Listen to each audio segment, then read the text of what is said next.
Scriptures are created with two main objectives. One is to protect the social order and the culture, in which the people could follow the footsteps of their noble ancestors. The second is to ensure that people can gain ultimate, eternal peace.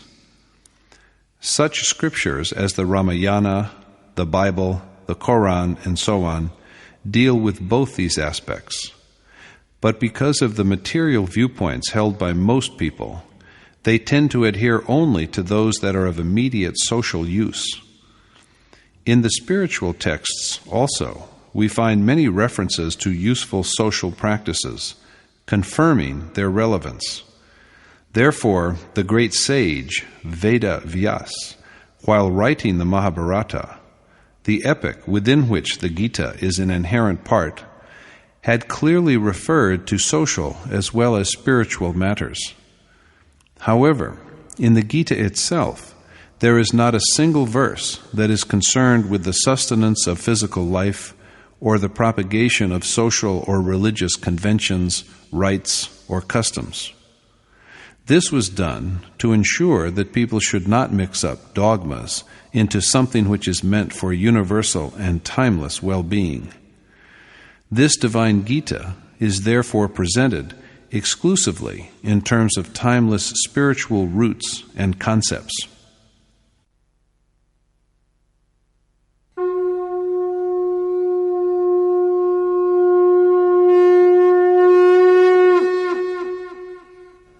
Om Shri Paramatmane Namaha.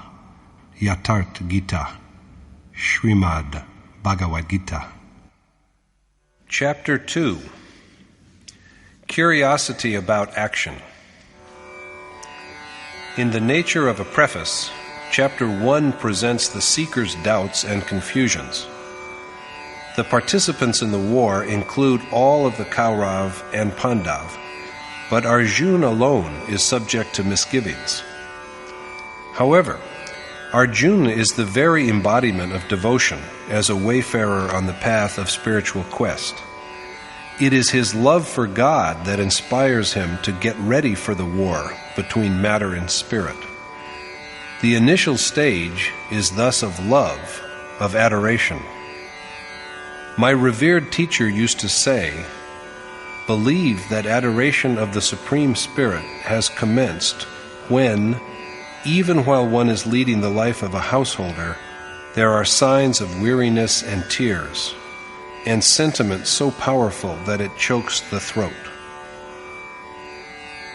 Manifold strands are entwined in love of dharma, precept, restraint, pious association, and sentiment.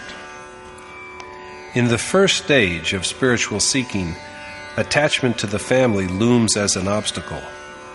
At the outset, everyone wishes to achieve the ultimate reality, but the worshipper is overtaken by despair when he realizes that after going a certain length of the way, he will have to sever all his ties of attachment to the family. So he learns to be contented with whatever customs he had followed earlier. He even quotes prevailing customs to justify his infatuation, just as Arjuna does when he insists that family rites are Sanatan Dharma. The war will cause the extinction of the Sanatan Dharma itself, and along with that, destruction of families and loss of civilized ways. Far from being an independent view of Arjuna, his ideas only reflect some inherited creeds he had acquired earlier before approaching an accomplished teacher such as Krishna. Mired in these traditions, men devise numerous religions, sects, groups small and large, and castes beyond reckoning.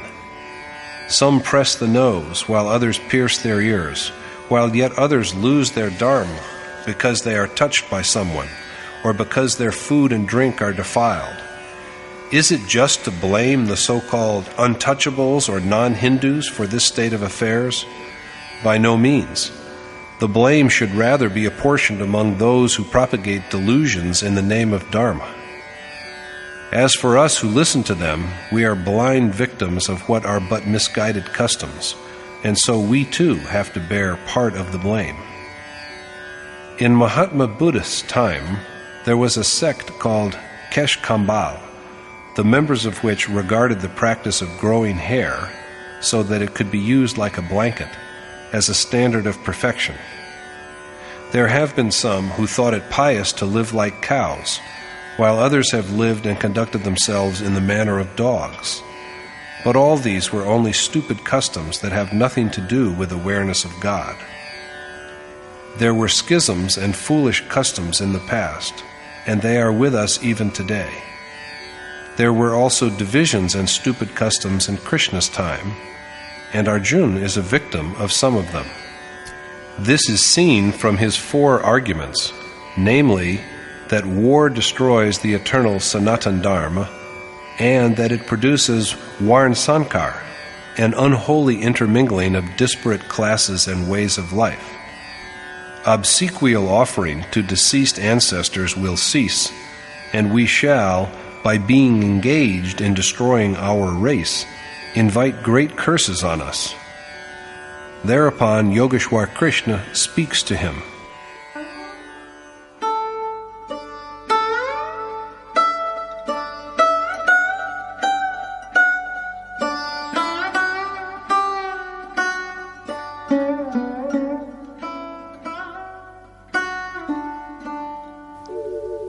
तथा कृपयाविष्टम् अश्रुपूर्णाकुलेक्षणम् विषीदन्तमिदं वाक्यम् उवाच मधुसूदनः. Sanjay said, "To him, Arjuna, whose eyes were brimming with tears of grief because he was overcome by pity, Madhusudan spoke thus." To Arjuna, his eyes filled with tears of sorrow and profound agitation, Madhusudan, the destroyer of arrogance, speaks.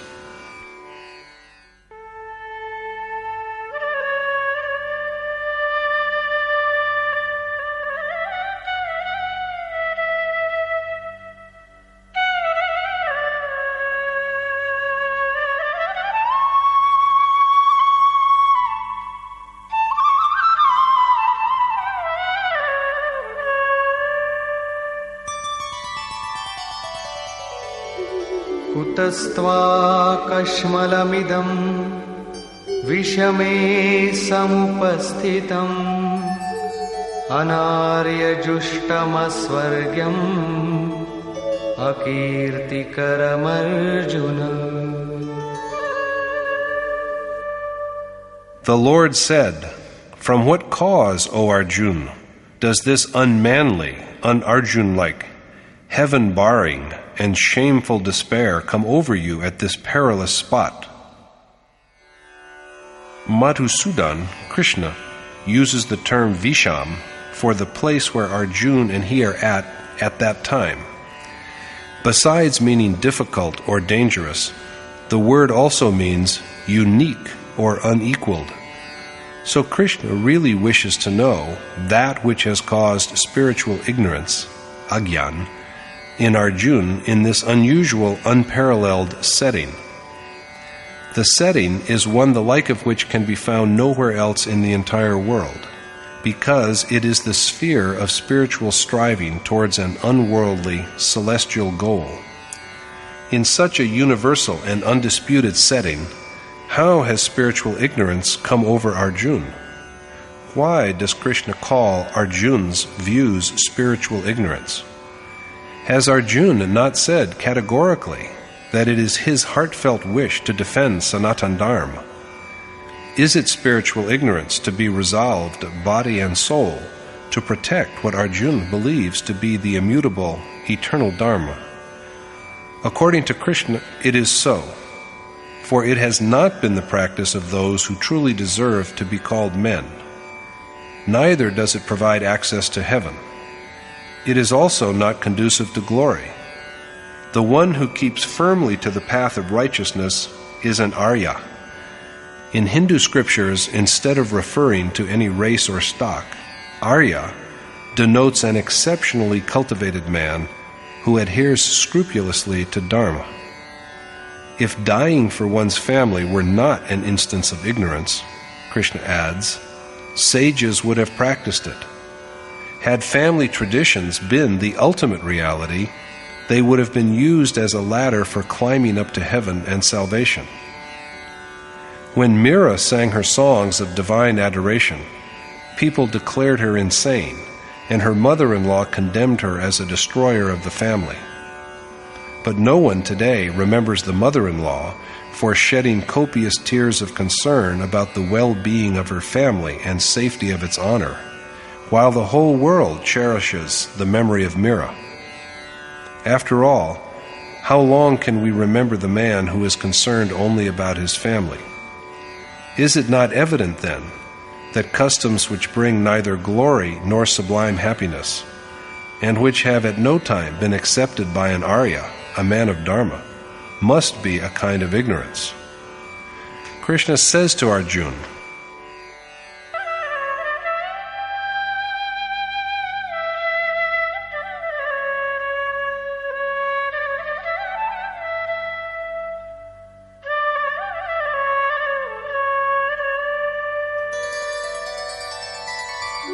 क्लैव्यम् आस्मगमः Partha नैतत्त्वय्युपपद्यते क्षुद्रम् हृदयदौर्बल्यम् त्यक्त्वोत्तिष्ठ परन्तप. Don't give in, O Parth, to unmanliness, for it does not become you. So, O Parantap, stand up and drive away this disgraceful weakness of your heart. Krishna exhorts Arjuna not to yield to impotence. Klebhyam. Is Arjuna impotent, lacking in virility? Are we virile men? An impotent man is one who is devoid of manliness. All of us, according to our wisdom, do what we believe to be manly. A peasant who sweats day and night in his fields tries to prove his manliness by his labor. Some demonstrate their manliness in commerce, and yet others try to prove that they are real men by abusing their powers. Ironically, however, even after this lifelong display of manliness, we depart but empty-handed at the end. Is it not obvious, then, that all this is not true manliness? True manliness is self-knowledge, awareness of the soul and its divine origin. To cite yet another example from the Brihadaranyaka Upanishad, Gargi tells Yagyavalkya that a man, though endowed with sexual prowess, is yet unmanly if he has no awareness of the embodied soul. This self is the real man, Purush, radiant and unmanifest. The endeavor to know this self is true manliness, Paurush.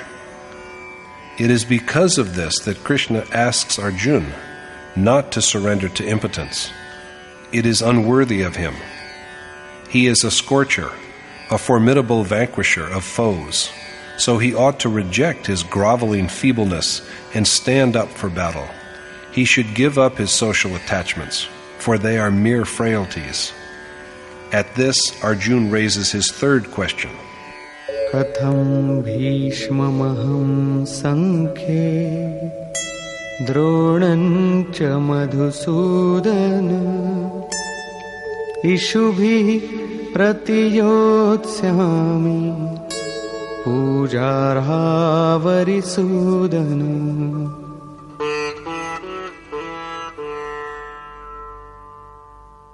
Arjuna said, "How, O Madhusudan, slayer of enemies, shall I shoot arrows in the battle against men like Bhishma and Drona, who deserve only my honor?" Arjuna addresses Krishna as Madhusudan, destroyer of the demon of ego, and wants to know from him how he can fight with his grandsire Bhishma and teacher drone. Both are deserving of only reverence. Dual conduct, as we have seen, is dronacharya, the conduct that arises from the feeling that God is separate from us and we are separate from Him. But the consciousness of this duality is also the initial urge for spiritual accomplishment. And then there is Bhishma, the very image of delusion. So long as we stray from the right path and are under the sway of delusion, children, family, and kinsmen all appear as our own. The feeling that they belong to me, that they are mine, is the medium through which delusion works. The deluded man regards them as worthy of worship and clings to them, for that one is father, the other one grandfather, and still another the teacher who has taught him. But after spiritual attainment, there is neither teacher nor pupil, and the self, who has gained awareness of the essence, of the Supreme Spirit, is left all alone. When the self is absorbed in God, neither is the teacher a preceptor nor the disciple a receptacle. This is the state of the most exalted excellence. After assimilating the teacher's excellence, the disciple shares it, and the distinction between the teacher and the pupil is obliterated. Krishna says, "Arjuna, you shall dwell in me." Arjuna will become identical with Krishna, and the same is true of every sage who has known attainment. In such a state, the teacher's existence merges and his magnificence flows spontaneously like a crystal stream through the disciple's heart. But Arjuna is yet far from that state, and at present he exploits even the teacher's office as a shield to ward off participation in the war.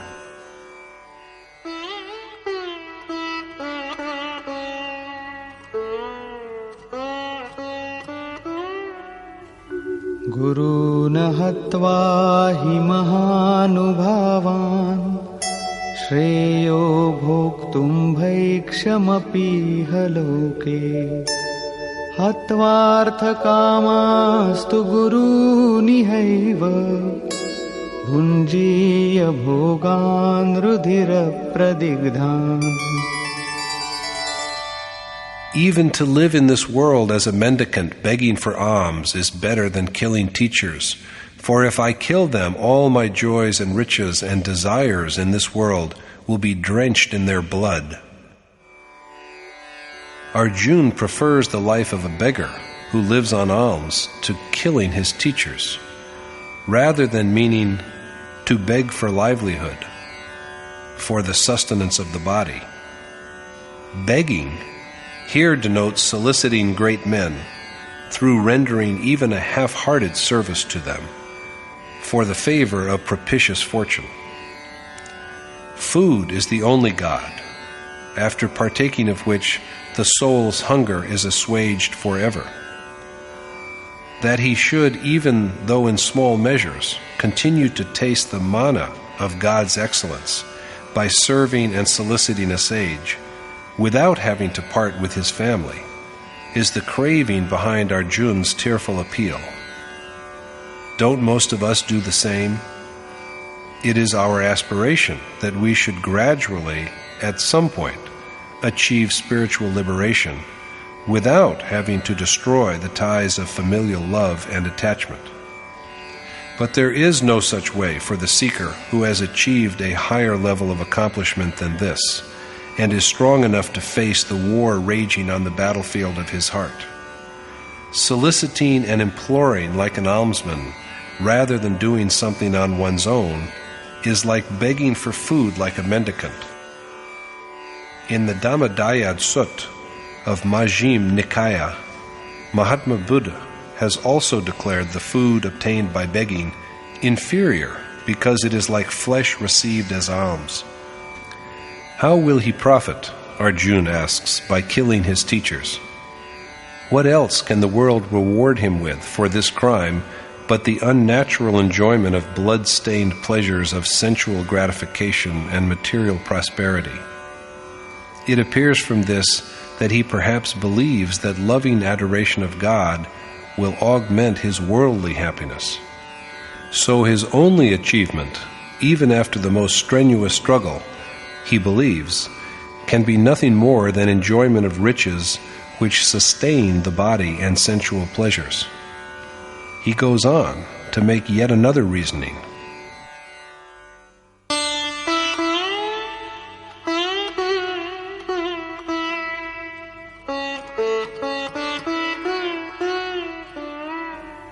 न चैतद्विद्मः कतरन्नो गरीयो यद्वा जयेम यदि वा no जयेयुः यानेव हत्वा न जिजीविषामः तेव स्थिताः प्रमुखे धार्तराष्ट्राः. I hardly know which is better, there the Kauravs conquering us or our conquering them. Even Dhritarashtra's sons, who are our enemies, and yet after killing whom we may not wish to live. Even possession of the hoped-for delights is not assured. Arjuna is at his wit's end as to what course of action can bring him glory, for whatever he has said till now has been proved to be only ignorance. He does not also know whether he will rout the Kaurav army or they will rout him. Dhritarashtra's sons, after slaying whom he should not desire to live, are arrayed against him. What shall he live for if his feelings of attachment represented here by his kinsmen, all of them progeny of Dhritarashtra's ignorance, are destroyed? At the same time, however, it occurs to Arjuna that what he has said now may be also false. So he turns to Krishna again. कार्पण्यदोषोपहतः स्वभावः पृच्छामि त्वां धर्मसम्मूढचेताः यच्छ्रेयस्यान्निश्चितं ब्रूहि तन्मे शिष्यस्तेऽहं शाधि मां त्वां प्रपन्नम्. With my mind swamped with feeble pity and confusion regarding duty, I entreat you to instruct me as to what is definitely conducive to my glory, for I am your disciple and have taken refuge in you. With his heart enfeebled by pity and his mind clouded with infatuation in regard to Dharma, Arjuna begs Krishna to tell him the means that will definitely be the most conducive to what is supremely propitious for him. But why should Krishna do this? According to Arjuna, it is Krishna's duty to show him the right path, because he, Arjuna, is a disciple who has found shelter under him. At this point, Arjuna's surrender is complete. Until now, he had thought himself an equal of Krishna in merit, and in fact, even superior to him in certain skills. But now, he really puts himself at the mercy of his charioteer. An accomplished teacher dwells in his disciple's heart and is always by his side until the goal is reached. If he is not there by his side, the pupil may falter in his quest. Like the guardians of a maiden who protect her till her marriage, an accomplished teacher acts as a charioteer who skillfully maneuvers his disciple's soul safely across the perilous valleys of nature. Arjuna now makes one more submission. Nahi prapashyami mamapanudyat yacchokamuccoshanamindriyanam avapya bhumavasapatnamriddham rajyam suranamapi chadhipatyam. I do not see that obtaining an undisputed and profitable dominion over the whole earth, or, for that matter, even lordship over the gods, can cure the grief that is wearing out my senses. Arjuna cannot believe that even a secure and lucrative realm extending across the whole earth, or even an Indra-like lordship over the gods of heaven, can help him get rid of the sorrow that is withering his senses. If his grief is unabated, what shall he do with all these acquisitions? He begs to be excused from fighting in the war if these are to be his only rewards in return. He is utterly disheartened, and he does not know what to say after this.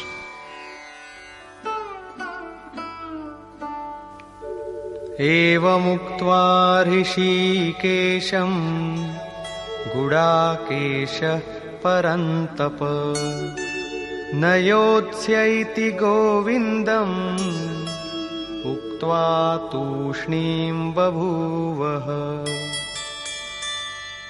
Sanjay said, after having thus spoken to Rishikesh, Arjuna, the conqueror of sleep and destroyer of foes, told Govind, Krishna, that he would not fight, and then he fell silent. So far, Arjuna's attitude has been determined by the Puran, which contain ordinances for ceremonial acts and sacrificial rites, as well as the enjoyment of benefits arising from a due performance thereof. In these works, heaven is the ultimate goal. But Krishna later enlightens Arjuna that this line of thought is mistaken.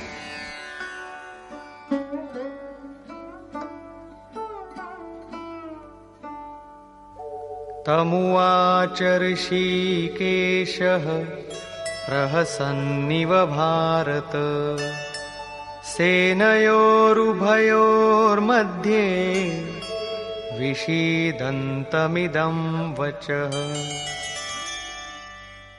Rishikesh then, O Bharat, Dhritarashtra, with a smile as it appeared, spoke thus to him, Arjuna, who sat mournfully between the two armies.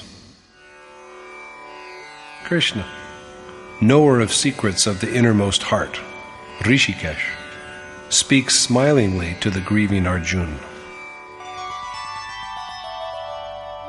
अशोचानन्वशोचस्त्वं प्रज्ञावादांश्च भाषसे गतासून गतासूंश्च नानुशोचन्ति पंडिताः. The Lord said, although sorrowing over those who ought not to be grieved for, you yet speak wise words. But the discriminating mourn over neither the living nor those who are dead. Krishna tells Arjuna that while he grieves for those who are unworthy of such grief, he also speaks words of wisdom. But men of discernment mourn neither for those whose souls have departed, nor for the ones who are living. They do not grieve for the living, because they also shall die. That means that Arjuna only talks like a wise man. He does not know the reality, since नत्वेवाहं जातुनासं नत्वन्नेमे जनाधिपाः न चैव न भविष्यामः सर्वे वयमतः परम्.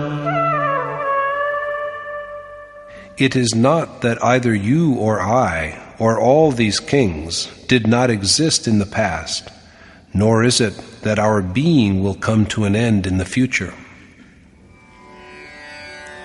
It is not, Krishna explains, that he, the accomplished teacher, or Arjuna, the devoted pupil, or all these kings with the vanity that is characteristic of rulers of men, did not exist at any time in the past ages, nor is it that they will cease to be in the ages to come. The accomplished teacher is forever, and so are affectionate disciples, as well as rulers who symbolize the perversions of passion and moral blindness.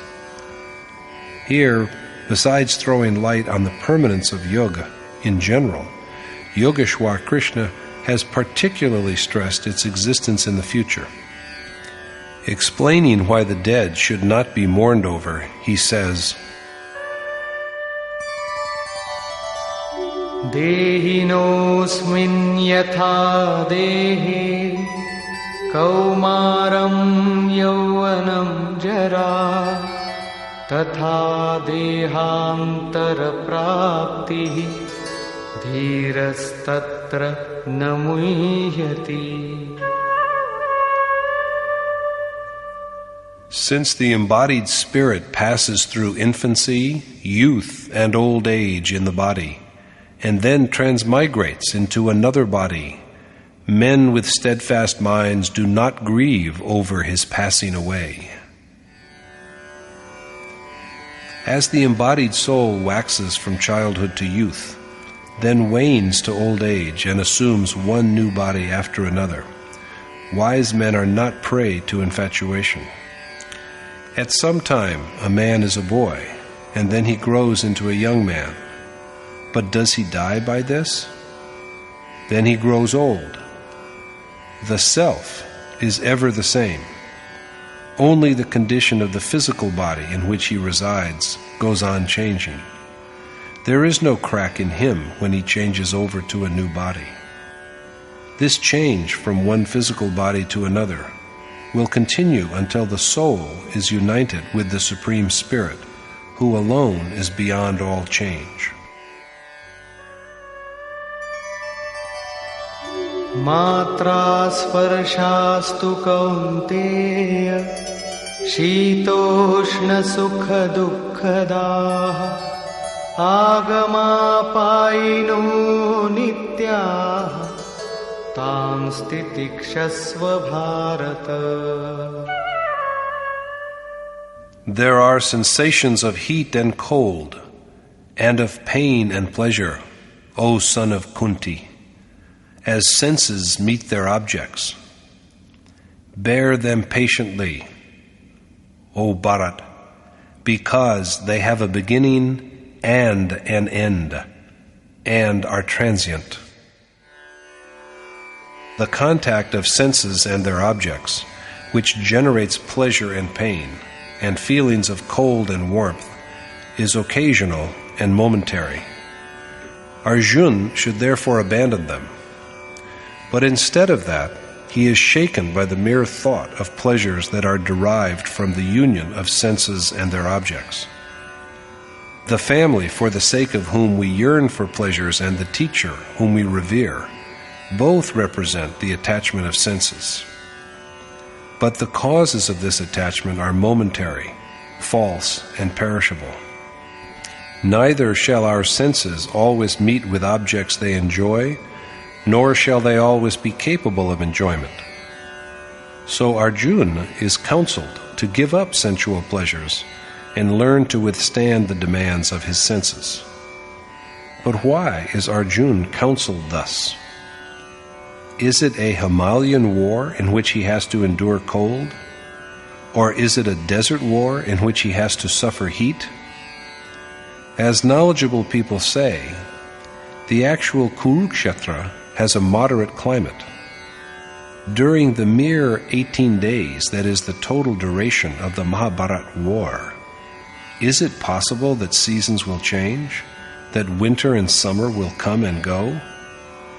The truth is that endurance of cold and heat, of happiness and sorrow, of honor and dishonor, depends upon the seeker's spiritual endeavor.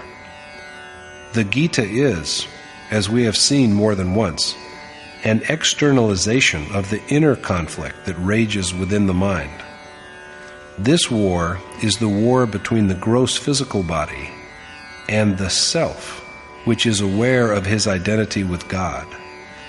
It is a conflict in which ultimately even the forces of divinity grow inert after they have subdued unrighteous impulses and enabled the self to become one with God. When there remains no impiety, what else is there for pious impulses to fight? The Gita is thus a picturization of inner conflict that rages within the mind. What advantages, however, will the recommended sacrifice of senses and their pleasures bring? What is gained by this? Krishna speaks of this. Yam hi na vyathayante te purusham purusharshava samadukha sukham dhiram somritatvaya kalpate. So, O the noblest of men, Arjuna, one who is possessed of equanimity in pain and pleasure, and firm and untormented by these feelings produced by the meeting of senses with their objects, deserves to taste the nectar of immortality. The steadfast man, who regards sorrow and happiness with equipoise, and is not troubled by his senses and their association with objects, is worthy of the state of immortality that realization of the Supreme Spirit brings. Here, Krishna refers to an attainment, namely Amrit, literally the drink of immortality. Arjuna had thought that in return for the war, he would be rewarded with either a heavenly abode or the authority to rule over the earth. But now Krishna tells him that his prize will be Amrit, rather than the pleasures of heaven or earthly power. What is this Amrit?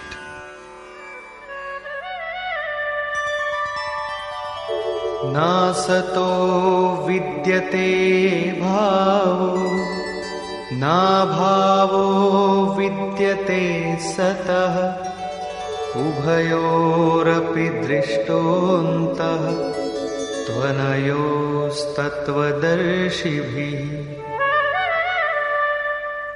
The unreal has no being, and the real has no non-being. And the truth about both has also been seen by men who know the reality.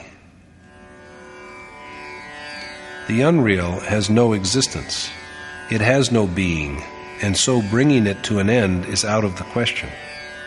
On the other hand, there is no absence of the real in all time, past, present, or future. Arjuna then asks Krishna whether he is saying this as an incarnation of God.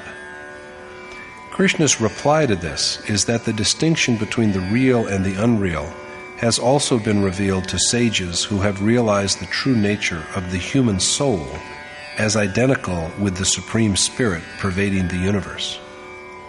That is to say, that Krishna of the Gita is a seer who has gained an insight into reality. What, after all, are true and false, real and unreal? Avinashi tu tadvidhi yena sarvamidam tatam vinasham avyayasya na kaschit kartumarhati. Know that since the Spirit which pervades the universe is imperishable and immutable, no one can effect his destruction. That which spreads through and is present in every atom of the universe is indestructible. No one is capable of destroying the imperishable principle. But what is the name of this deathless Amrit? Who is he? Antavanta ime deha nityasyokta sharirinaha anashino prameyasya tasmad yudhyasva bharata. Fight, O Bharat, Arjuna, because while the bodies which clothe the soul are said to come to an end, the embodied spirit itself is forever, indestructible, and boundless. Arjuna is exhorted to get up and fight, because all these physical bodies that embody the indwelling, boundless, and eternal spirit are said to be ephemeral. This spirit, the self, is imperishable, and it cannot be destroyed at any time. The self is real, whereas the physical body is subject to death, and so unreal and non-existent at all times. Krishna's injunction to Arjuna is, fight, because the body is mortal. But it is not evident from the exhortation whether Arjuna is required to kill only the Kaurav. Are not the men on the side of Pandav also bodies? Are the Pandav immortal? If physical bodies are mortal, who is Krishna there to defend? Is Arjuna not a body also? Is Krishna there to defend that body which is unreal, without being, and unceasing? If it is so, may it not be assumed that he too is ignorant and lacking in discrimination, the power that distinguishes between the visible world and the invisible spirit? Does not he himself say later in the Gita, in chapter 3, verse 13, that the man who thinks of and toils only for the physical body is ignorant and wanting in discernment? Such a wretched man lives in vain. There is also another problem. Who really is this Arjuna? As it was said in chapter 1, Arjuna is an embodiment of affectionate devotion. Like a faithful charioteer, the revered God is always with his devotee. Like a friend, he guides him and shows him the right way. We are not a physical body. The body is a mere garment, a dwelling for the soul to live in. The one who lives in it is the affectionate self. The physical body was some time back called unceasing.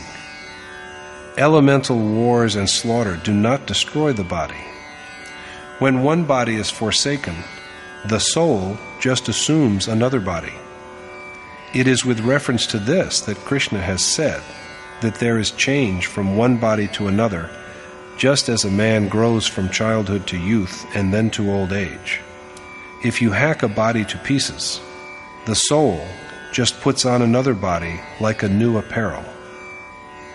The real base of the body is constituted by sanskar, the merits, the influences and impressions earned during a previous existence. And sanskar rests upon the mind. Perfect subjugation of the mind, so that it can be changeless, firm, and constant, and the dissolution of the last sanskar are all different aspects of the same process. The disintegration of the last crust of this sanskar marks the end of physical existence. To bring about this dissolution, we have to undertake aradhana, worship and adoration of the desired God. Krishna has named it action, karma, or the way of selfless action, nishkam karma yoga. In the Gita, he has from time to time urged Arjuna to wage war, but in the entire poem, there is not one verse that supports the idea that its war is a physical war or in any way related to the idea of actual bloodshed. Evidently, this war is the war between the opposed impulses of righteousness and unrighteousness, the forces of piety and those of impiety, that is fought within man's soul, the seat of all thought and feeling.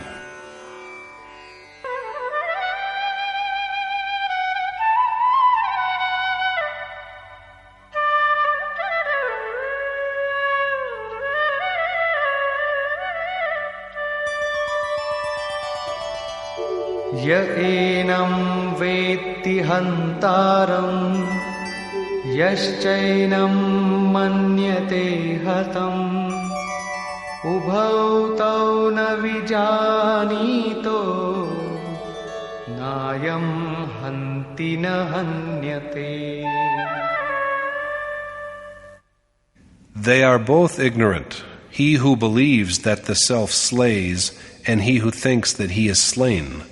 For he neither slays, nor is he slain. He who regards the self as the slayer, and he who regards him as the slain, are both unaware of his real nature. For he neither kills, nor can he be killed. The same point is stressed again. न जायते म्रियते वा कदाचिन् नायं भूत्वा भविता वा न भूयः अजो नित्यः शाश्वतोऽयं पुराणो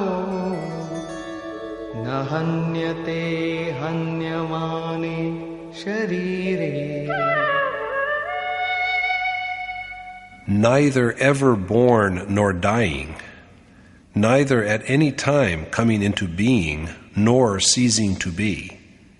The self is birthless, perpetual, unchanging, and timeless, and he is not destroyed when the body is destroyed. The self, the God within, is neither at any time born, nor does he at any time die. For what he undergoes in the name of death is a mere change of apparel. He cannot also be anything other than self, because he is birthless, permanent, eternal, and primeval. Disintegration of the body does not annihilate him. The self alone is real, timeless, unchanging, and eternal. Who are you? A follower of the Sanatan Dharma? What is forever? The self. So, you are a follower, a disciple of the self. The self and Brahm, God, are synonymous. And who are you? A worshipper of the Sanatan Dharma. What is immutable? The self, of course. That is to say, that you and I all are adorers of the self. But if we are not familiar with the spiritual path, the way of following the dictates of the self until he is one with the Supreme Spirit, we have nothing that is worthy of being described as changeless and everlasting. We are on trial for the final absolution, and in close proximity to God if we pine for him, but we cannot be deemed as having been admitted as long as we are credulous enough to accept blindly one wrong convention or the other, masquerading as Sanatan Dharma. Be it in India or any other country, the soul in all is identical. So if anywhere on the earth there is a man who is aware of the true nature of self and his ultimate goal, and who is eager to take to the way which will eventually lead his self to the Supreme Spirit, be he a professed Christian, Muslim, Jew, or anything else, he undoubtedly also belongs to the fold of Sanatan Dharma, the changeless and eternal.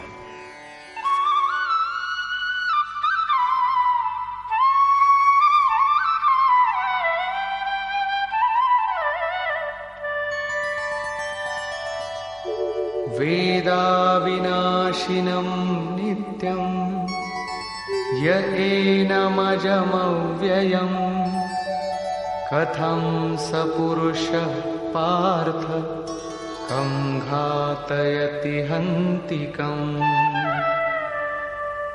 How can he, O Parth, who is conscious of the soul within as imperishable, permanent, birthless, and immutable, kill or move another to kill?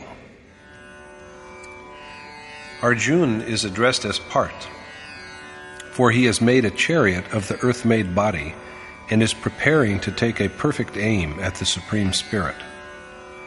The man who knows that the embodied soul is indestructible, permanent, beyond birth, and unmanifest, how can he make others slay or be a slayer himself?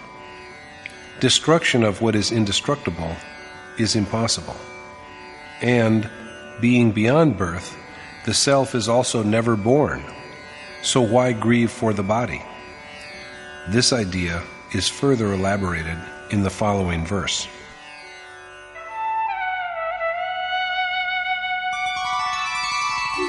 वासांसि जीर्णानि यथा विहाय नवानि गृह्णाति नरोपराणि तथा शरीराणि विहाय जीर्णान्यन्यानि संयाति नवानि देहि. Like a man who puts on new garments after discarding his worn-out clothes, the embodied self also casts off tattered bodies and transmigrates into other bodies that are new.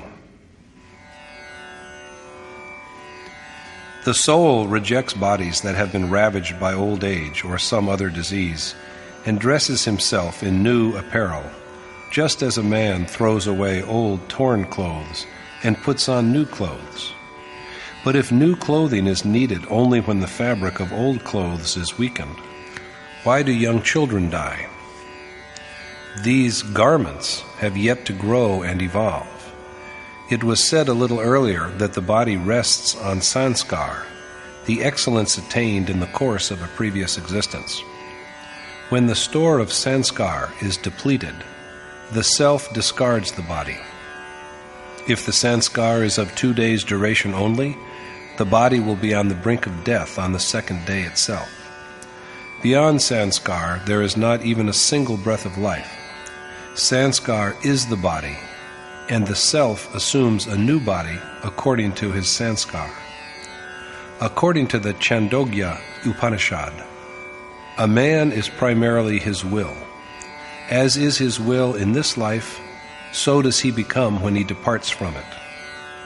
It is the firmness of his will in one life that determines what a man will be in the next. Man is thus born in bodies that are shaped by his own will.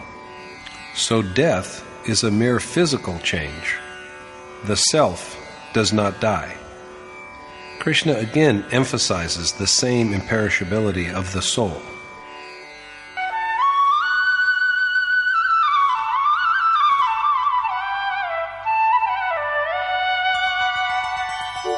नैनं छिन्दन्ति शस्त्राणि नैनं दहति पावकः न चैनं क्लेदयन्त्यापो न शोषयति मारुतः. This self is neither pierced by weapons, nor burnt by fire, nor made damp by water, nor dried up by wind. Weapons cannot cleave the self. Fire cannot singe him. He cannot also be drenched by water, nor withered by wind. अच्छेद्योऽयमदाह्योऽयम् अक्लेद्यो शोष्य एव च नित्यः सर्वगतः स्थाणुः अचलोऽयं सनातनः. The self, which cannot be pierced or burnt or made wet or faded, is uninterrupted, all-pervasive, constant, immovable, and eternal. The self cannot be cut or pierced through. He cannot be burnt, and he cannot be soaked. Even the whole firmament cannot contain him within its expanse. The self is beyond doubt, ever fresh, omnipresent, immovable, constant, and everlasting. Arjuna has pronounced family traditions to be eternal. So according to him, the war will destroy Sanatan Dharma itself. But Krishna finds it an example of ignorance and points out that the self alone is eternal. If we do not know the means by which we can realize our self and his goal, we have no inkling of Sanatan Dharma. India has paid a heavy price for this ignorance. We are so befogged by silly customs that we have lost the capacity to realize that food and touch cannot destroy Sanatan Dharma. The truth is that no object of the material world can touch this universal spiritual principle. What has made us in India lose millions of our brothers to conversion to other religions is not Dharma, but only some stupid conventions. And the same misconceptions must be held responsible for our worsening communal situation, partition of India, and even for the serious threats to our national unity and integrity that we are facing today. There are innumerable examples of how we have suffered because of our mindless customs that have nothing to do with Dharma. Dharma protects us and is therefore stronger than us.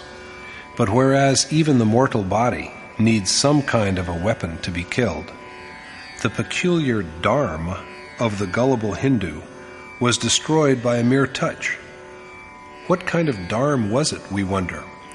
For it is man-made customs which die, not that which is eternal and immutable.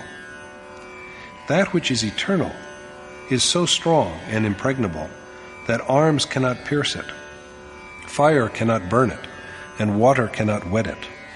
Nothing that belongs to the material world can touch it, let alone food and drink.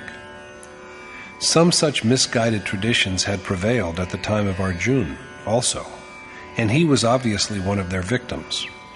So he tearfully whines to Krishna about the eternal nature of family rites and customs. The war, he says, will destroy Sanatan Dharma, and when this is lost, all the members of the family are bound to end up in hell. It is evident that what Arjuna is talking about is some customary beliefs of his time. That is why the spiritually adept Krishna refutes him and points out that the self alone is perpetual. If we do not know the way to this embodied God, we are yet uninitiated into the spirit of Sanatan Dharma. Knowing that this immutable, eternal self pervades all, what should we look for? This is what Krishna speaks of now.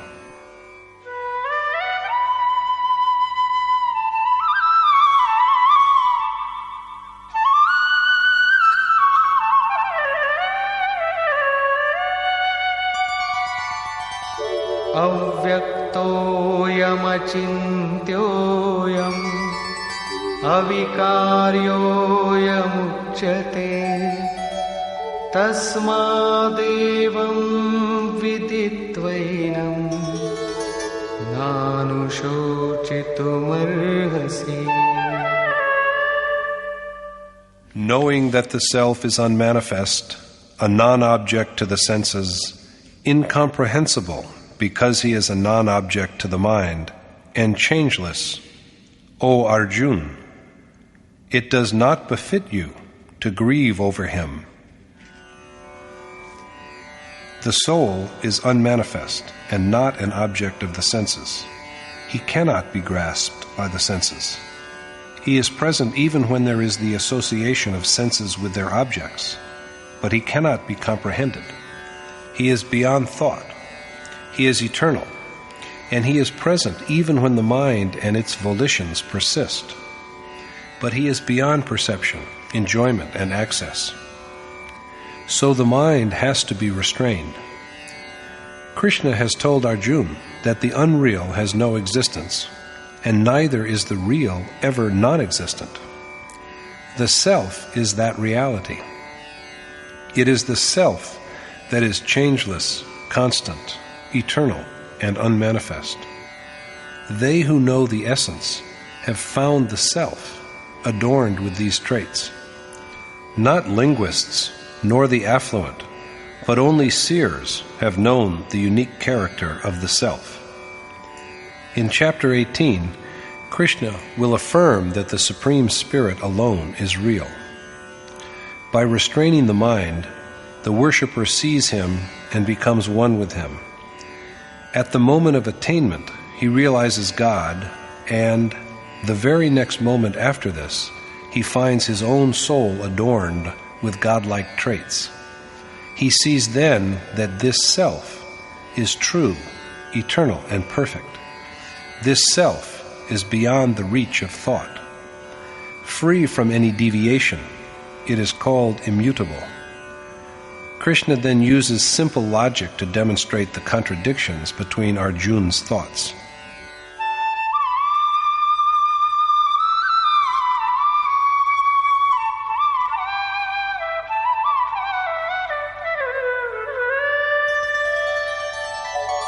अथ चैनं नित्यजातं नित्यं वा मन्यसे मृतं तथापि त्वं महाबाहो नैवं शोचितुमर्हसि.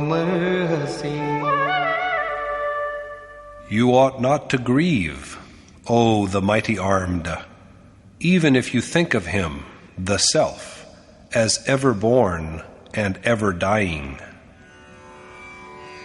Arjuna ought not to mourn, even if he regards the Self as constantly born and constantly dying.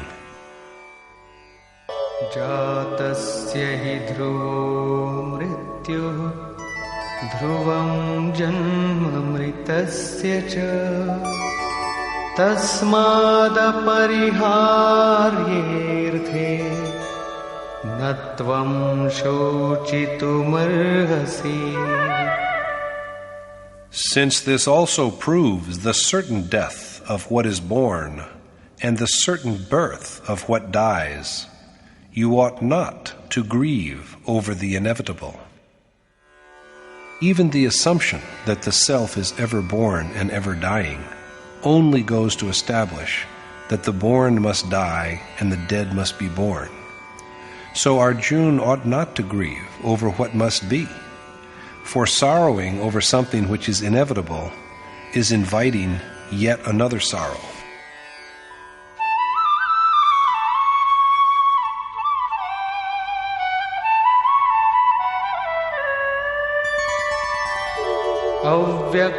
अव्यक्तादीनि भूतानि व्यक्तमध्यानि भारत अव्यक्तनिधनान्येव तत्र का परिदेवना. Why grieve over the matter, O Bharat Arjuna, when all beings disembodied before birth and disembodied after death appear to possess a body only between the two events?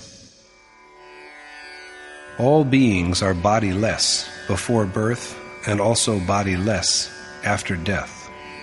They can be seen neither before birth nor after death. It is only between birth and death that they assume the form of a body. So why grieve uselessly over this change? But who can see this Self? Krishna answers the question thus.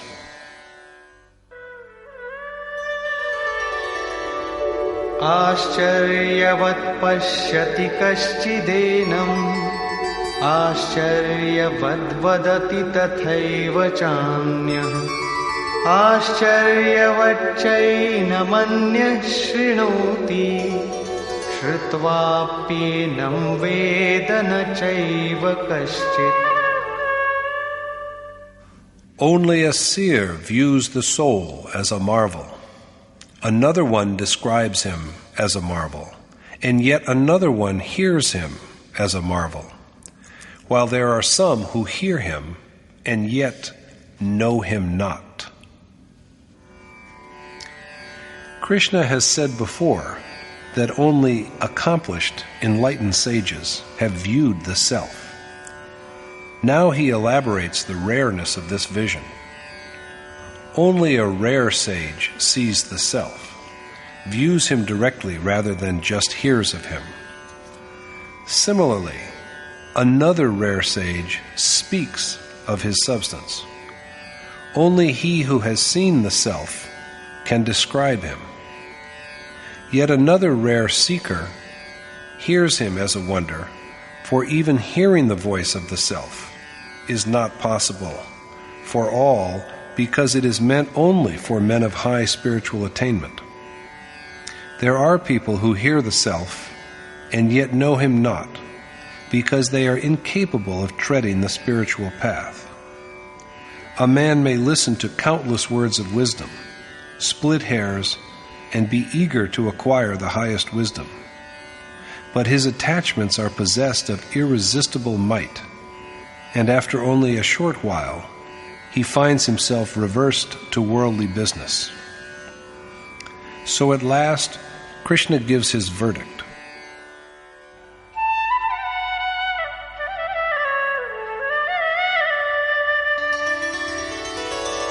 Dehi nityamavadhyoyam dehe sarvasya bharata tasmat sarvani bhutani natvam shochitumarhasi. Since the self dwelling in all bodies is unslayable, O Bharat, it does not befit you to grieve for living beings. Arjuna ought not to mourn for living beings, because the self, in whatever body he is, can be neither slain nor pierced through. Duly expounded and treated with authority, the point at issue that the self is eternal is concluded here. But there arises another question at this point: how to realize and fulfill the self? In the whole of the Gita, only two ways are suggested for this. First, the way of selfless action, Nishkam Karm Yog. And secondly, the way of discernment, Gyan Yog. The required action for both the ways is the same. Stressing the necessity of this action, Yogeshwar Krishna says, Swadharmamapi chaveksha navikampitumurhasi dharmyadhiyuddha shreyonyat kshatriyasya na vidyate. In view of your own dharma also, it is unworthy of you to fear, for there is nothing more propitious for a Kshatriya than a righteous war. It does not befit Arjuna to be hesitant, even if he just keeps his dharma in view, because there is no greater good for a Kshatriya than a war of piety. It has been repeatedly said that the self is immutable, that the self is eternal, and that the self is the only real dharma. Now, what is this dharma of the self? Swadharma. The self is the only dharma, although the capacity to engage in this dharma varies from individual to individual. This ability arising from one's disposition has been named Swadharma, or the inherent dharma. Ancient sages divided the travelers on the eternal path of the self into 4 classes: Shudra, Vaishya, Kshatriya, and Brahman, according to their innate abilities. In the primary stage of accomplishment, every seeker is a Shudra, meaning one who is deficient in knowledge. He spends hours on worship and adoration of God, and yet fails to render even 10 minutes of his time truly beneficial to his spiritual quest. He is unable to cut through the illusory facade of the material world. Sitting devoutly at the feet of an accomplished teacher at this stage helps in the cultivation of virtues in his nature. With this, he is promoted to the level of a seeker of the Vaishya class. Gradually realizing that accomplishments of the self are the only true accomplishments, he becomes adept in seizing and protecting his senses.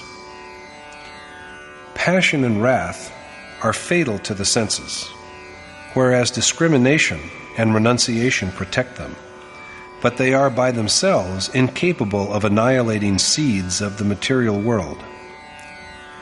Gradually, then, as the worshipper progresses further, his heart and mind grow strong enough to carve their way through the three properties of nature. This is the inborn quality of a Kshatriya. At this point, the worshipper acquires the ability to destroy the world of nature and its perversions. So this is the point of commencement of the war. By further refinement after this, the worshipper is slowly elevated to the category of a Brahmin. Some of the virtues that now grow in the seeker are control of the mind and senses, incessant contemplation, simplicity, perception, and knowledge. By slowly perfecting these qualities, then, he ultimately attains to God, and at this stage he ceases to be even a Brahmin.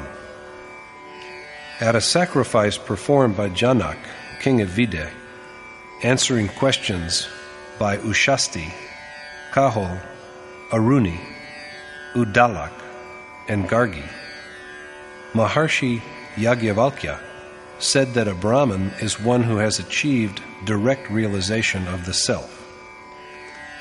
It is the self, dwelling in this world and the higher world, and in all beings, that governs all from within. The self is the inner ruler. The sun, the moon, the earth, water, ether, fire, stars, space, the sky, and every moment of time are under the authority of this self. This embodied self, knowing and controlling the mind and the heart from within, is immortal. He is the imperishable reality, Akshar, and anything that is not self is destroyed. In this world, he who offers oblations, performs sacrifices, practices austerities, even though for many thousands of years, but without an awareness of this reality, gains little. All his offerings and exercises are perishable. He who departs from this life without knowing the imperishable is like a wretched miser. But he who dies with knowledge of reality is a Brahmin. Arjuna is Kshatriya worshipper. According to Krishna, there is no more beneficial way for such a seeker than war. The question is, what is meant by the term Kshatriya? Usually, in social usage, it is taken as one of the terms such as Brahmin, Vaishya, and Shudra, which are denomination of castes determined by birth. These four constitute what are known as the fourfold Varna.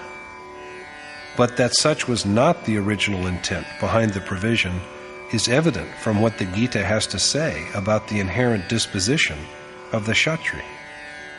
Here, Krishna just demonstrates the duty of a Kshatriya. The problem, namely of what Varna is, and how a man of inferior Varna can by his conduct gradually elevate himself to a higher class, is repeatedly taken up and resolved at the very end of the sacred composition. Krishna says that he has created the four Varna. Did he in doing so divide men into four classes or castes? He himself says that it was not so. He has only divided action into four categories according to the innate property. So we have to see what that action is, which has thus been divided. Properties are variable. The correct mode of worship can elevate one from the lowest property of ignorance to that of passion and moral blindness, and thence to virtue or the quality of goodness. So through gradual cultivation of the inherent property, any individual can evolve himself into a Brahmin.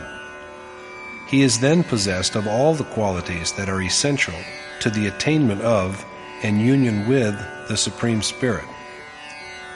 Krishna lays down that even if the inherent ability by which a man participates in this dharma is of the unmeritorious and ignorant Shudra level, it is beneficial in the highest sense because it is the starting point from where he can set out on the path of self-cultivation. However, the worshipper is destroyed if he imitates the manner of higher classes. Arjuna is a worshipper of the Kshatriya class. That is why Krishna enjoins him to remember his ability to wage war, because through it he will know that irresolution and grief are unworthy of him. There is no better task than this for a Kshatriya. Clarifying the point further, the Yogeshwar says,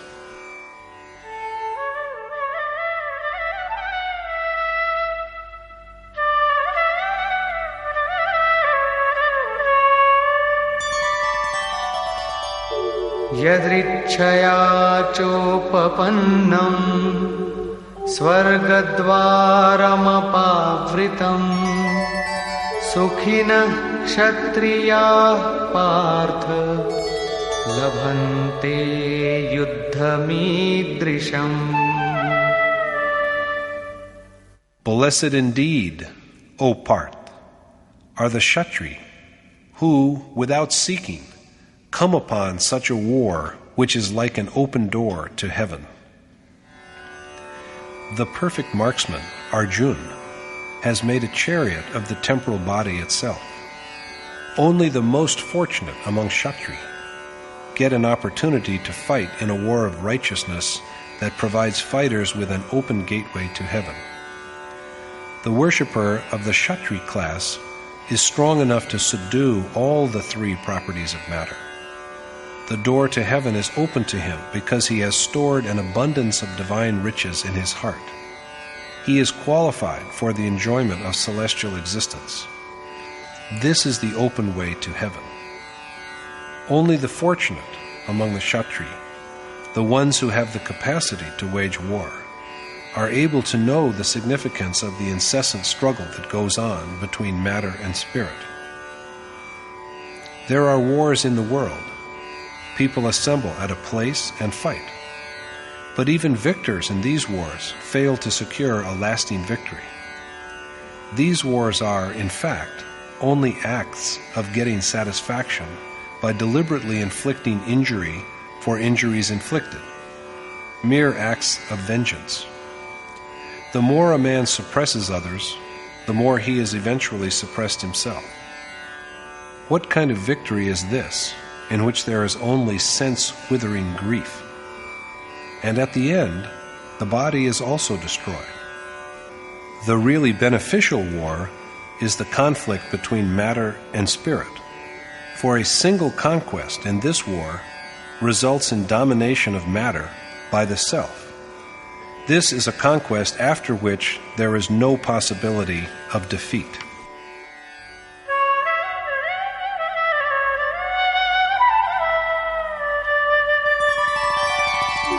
अथ चेत्त्वमिमं धर्म्यं संग्रामं न करिष्यसि ततः स्वधर्मं कीर्तिं च हित्वा पापमवाप्स्यसि. And if you do not engage in this righteous war, you will lose the dharma of yourself and glory, and be guilty of sin. If Arjuna does not fight in this war of matter and spirit, which will afford him access to the Supreme Spirit, to the immutable, eternal Dharma, he will be deprived of his inherent capacity for action and struggle, and wallow in the mire of repeated birth and death, and of disgrace. Krishna then clarifies the nature of this disgrace. अकीर्तिं चापि भूतानि कथयिष्यन्ति ते व्ययाम् सम्भावितस्य चाकीर्तिः maranadatiricchyate. And all will forever speak of your disgrace, and such disgrace is worse than death itself for a man of honor. People will long speak ill of Arjuna's unmanliness. Even today, sages like Vishwamitar, Parashar, Nimi, and Shringi are remembered chiefly for their transgressions of the path of righteousness. So worshippers reflect on their dharma. They think about what others will say of them. Such thought is helpful in the process of spiritual seeking. It provides the urge for persevering with the quest for the ultimate reality. It also provides support over a certain length of the spiritual way. Infamy is even worse than death for honorable men.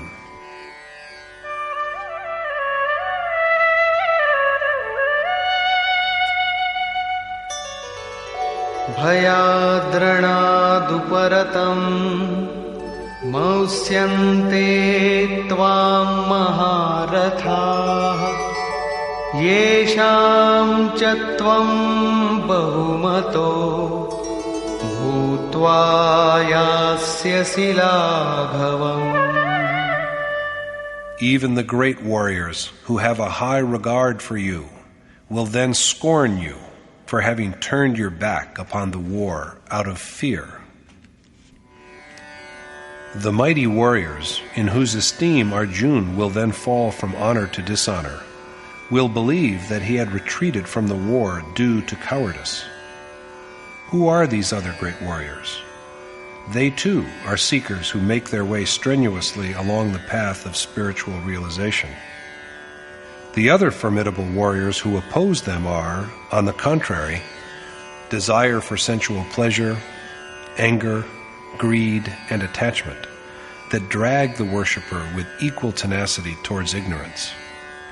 Arjuna will be disgraced in the eyes of the very people who now hold him in high esteem as a worthy seeker. Apart from this, Avaccha vadanscha bahun vadishyanti tavahitaah nindantastava samarthyam tato dukkhataram nukim. there can be nothing more painful for you than the disparaging and improper words your adversaries will speak against your valor. His enemies will malign Arjuna and utter words about him that should not be spoken. A single blemish is sufficient to bring upon one a shower of slander and abuse from all directions. Even words improper for speech are spoken. Can there be a greater grief than being an object of such calumny? So Krishna tells Arjuna, Ato va prapsyasi swargam jitva va bhokshase mahim tasmaduttishta kaunteya yuddhaya krita nishchaya. Rise up with determination for the war, because if you die in it, you will attain to heaven, and if you win, you will attain to the most exalted glory. If Arjuna loses his life in the war, he will go to heaven and be with Swar, the indestructible God. The impulses that guide one towards the world of matter that is external to the self will be retarded, and his heart will then overflow with the divine qualities that enable one to realize the Supreme Spirit. In case he wins, however, he will attain to the state of redemption, the noblest accomplishment. So Krishna exhorts Arjuna to get up determinedly and prepare for war. Usually, by the verse under examination, it is understood that if Arjuna dies in the war, he will be privileged to live in heaven, but that if he is victorious, he will be rewarded with enjoyment of worldly pleasures.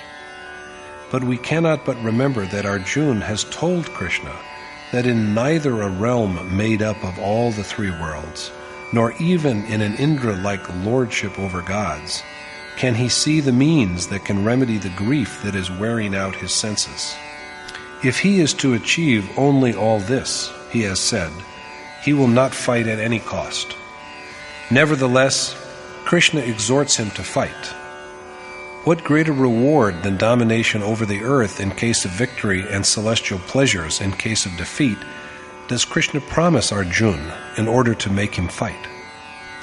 Arjuna is, in fact, a disciple aiming at the truth and excellence that lie beyond earthly and heavenly joys. Knowing this, Krishna, the accomplished teacher, tells him that even if the time allotted to his body expires in the course of the war, and he does not succeed in reaching his goal, imbued with divine riches he will gain an existence in Swar, the changeless and eternal. If, on the other hand, he succeeds in the struggle, while his temporal body is still alive, he will achieve the sublimity of God and thus attain to the state of the highest glory. He will thus be a winner both ways. If he conquers, he will attain to the highest state, and if he loses, he will find an abode in heaven and enjoy godly pleasures. There is profit in victory, and there is profit also in defeat.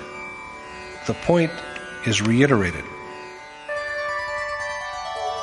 Samadukhe same kritva labha labho jaya jaya tato yuddhaya yujjasva naivam papamavapsyasi. You will not incur sin if you get up and fight the war, treating victory and defeat, profit and loss, and happiness and sorrow alike. Krishna counsels Arjuna to regard with an equal mind happiness and sorrow, profit and loss, victory and defeat, and to prepare for war. If he participates in the war, he will not be guilty of sin. In the case of success, he will gain the state of sublimity, the most precious possession it is possible for a man to have, and achievement of godhood even in case of defeat. So Arjuna should deliberate well on his gains and losses and prepare for war.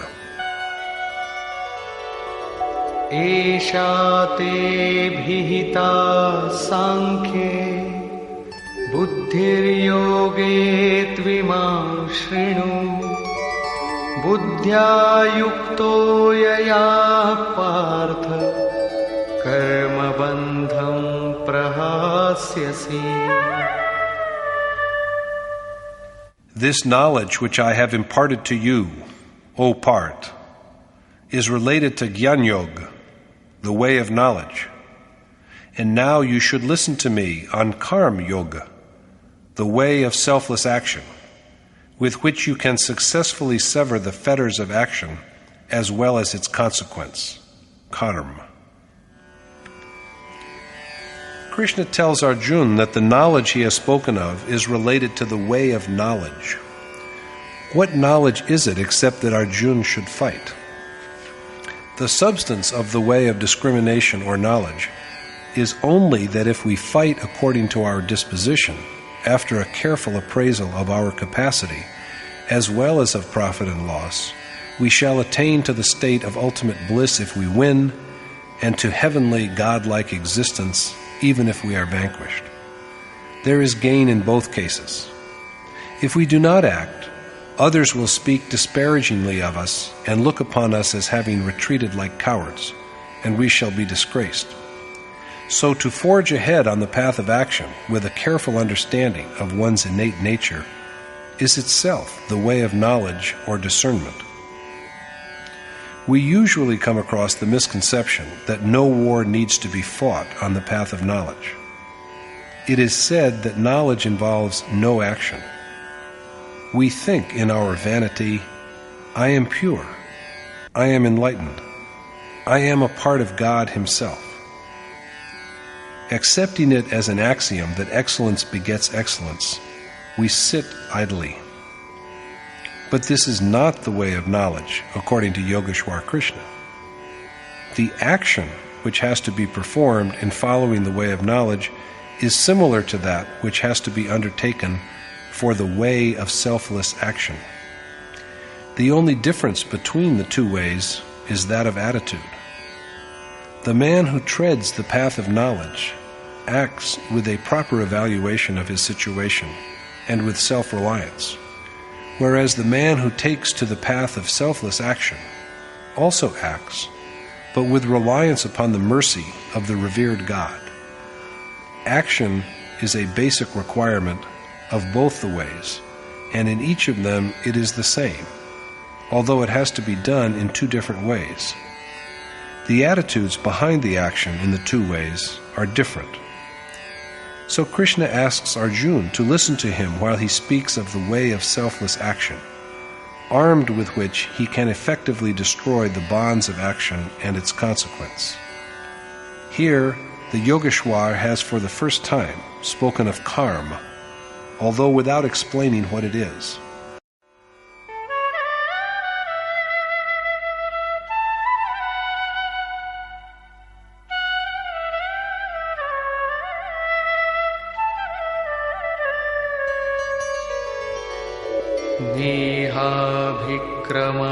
नेहाभिक्रमनाशोऽस्ति प्रत्यवायो न विद्यते स्वल्पमप्यस्य धर्मस्य त्रायते महतो भयात्. Since selfless action neither wears out the seed from which it sprang, nor has any adverse consequence, even a partial observance of this dharma liberates one from the dire terror of repeated birth and death. In the performance of action without coveting the fruits thereof, the initial impulse or the seed is not destroyed. It also does not give rise to any evil. So selfless action, even though done in small measures, frees us from the great fear represented by birth and death.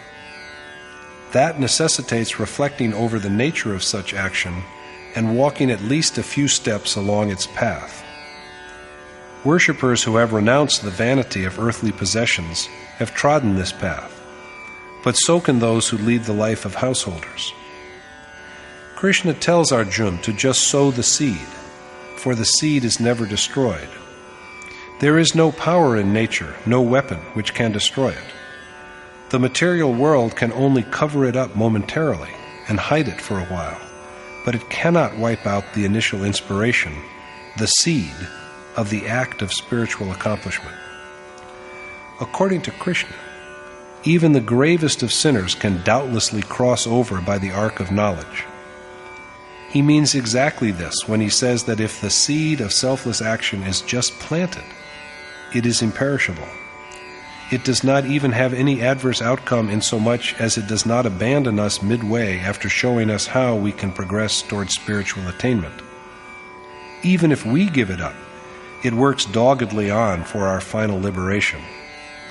This is why selfless action, even in a small measure, provides freedom from the great dread of birth and death. Once planted, even after repeated birth, the seed of such action takes us to the realization of God and to emancipation alike from pleasure and from pain. The question is, what we have to do if we choose the way of selfless action.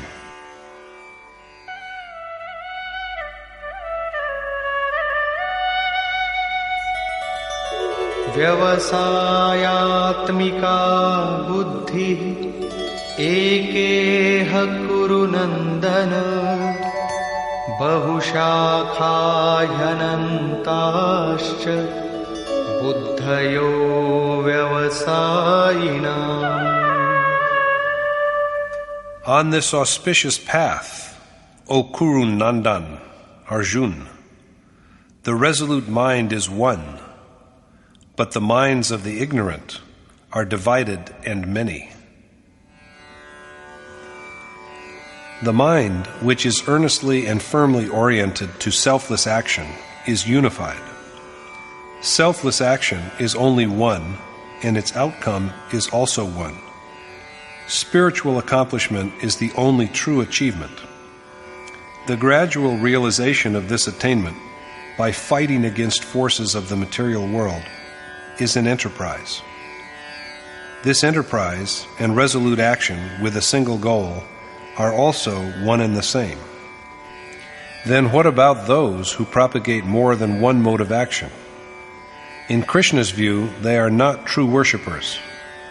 The minds of such men are endlessly divided, and that is why they conjure up endless ways.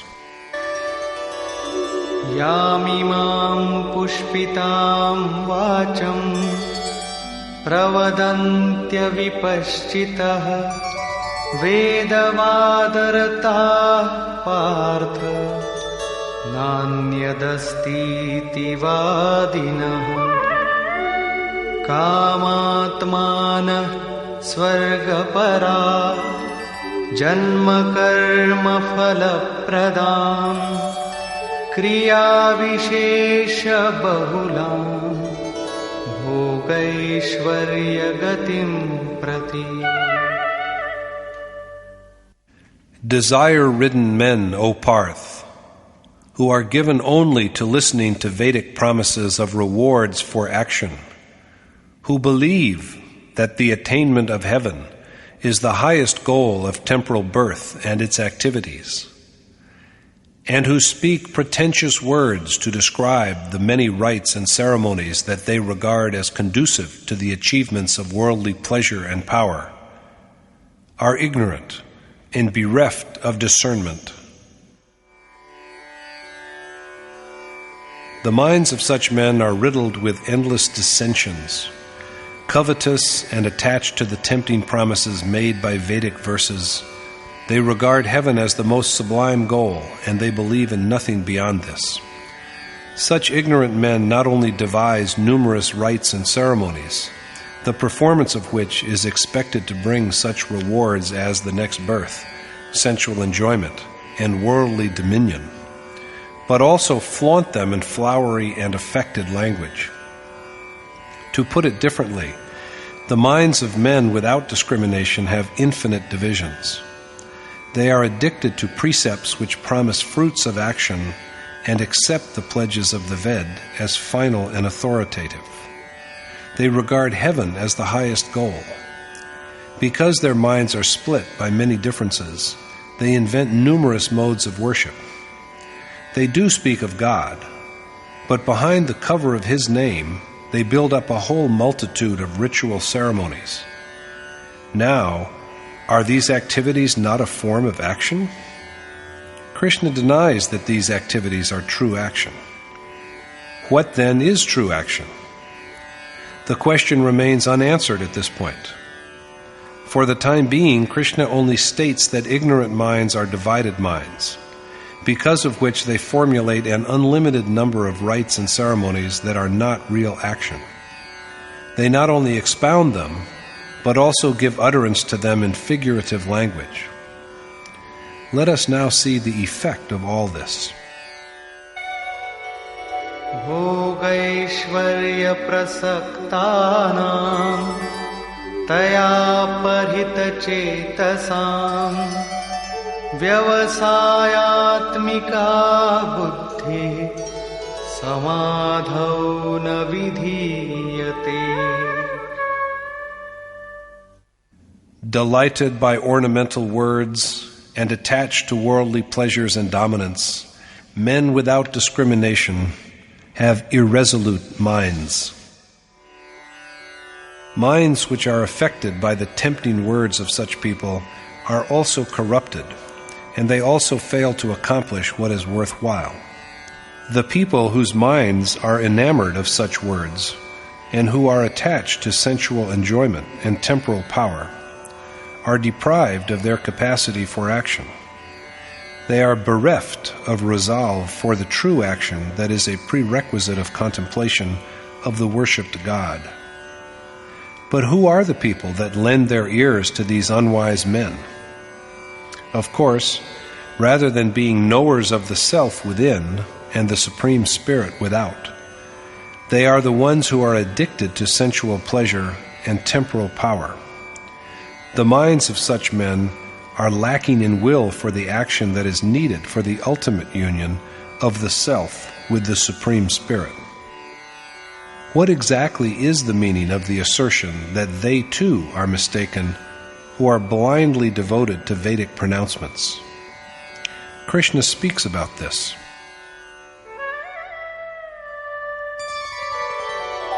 Traigunya Vishaya Veda Nistraigunyo Bhavarjuna Nirdvandvo Nitya Sattvasto Niryogakshema Atmavan.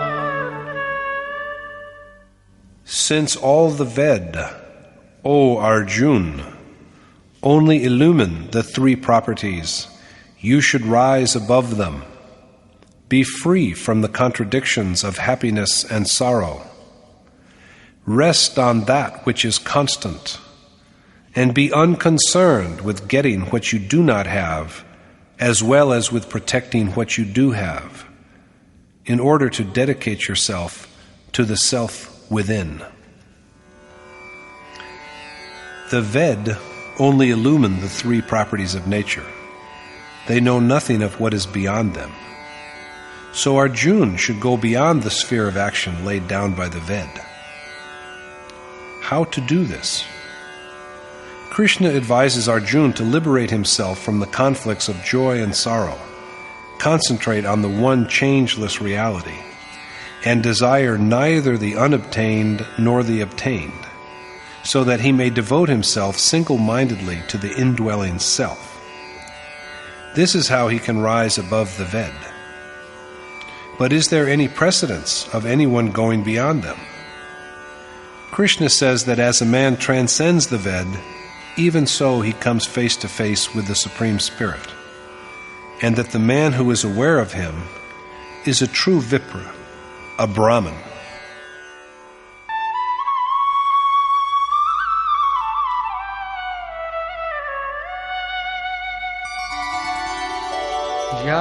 Yavanartha udapani sarvatah samplutodake tavan sarveshu vedeshu brahmanasya vijanatah. After the final absolution, a man does not need the Ved, just as we do not need a pond when there is the all-stretching ocean around.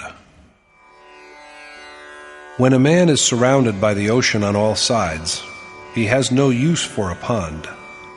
Just so, a Brahman who has gained knowledge of the Supreme Spirit has no use for the Ved. That means that the one who knows God transcends the Ved, and that man is a Brahman. So Krishna counsels Arjuna to rise above the Ved and be a Brahman. Arjuna is a Kshatriya, and Krishna is exhorting him to be a Brahman. Brahman and Kshatriya are, among others, names of qualities that are inherent in the dispositions of different Varna, or what are now more commonly known as castes. But the Varna tradition is originally, as we have already seen, action-oriented, rather than a social provision determined by birth. What use has he for a petty pond who has availed himself of the crystal current of the Ganga? Some use a pond for ablution, while others wash their cattle in it.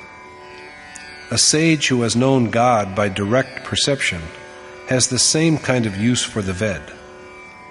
They are undoubtedly useful. The Ved exists for stragglers who lag behind. Further elucidation of the problem begins from this point. Subsequently, Krishna expounds the precautions to be observed in the performance of action.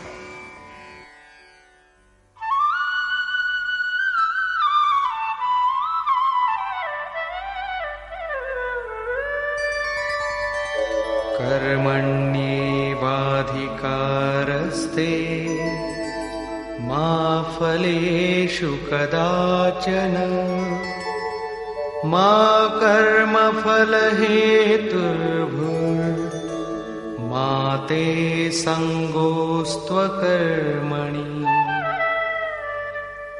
Since you are entitled only to the performance of action, but never to the fruits thereof, you should neither desire rewards of action, nor be drawn to inaction.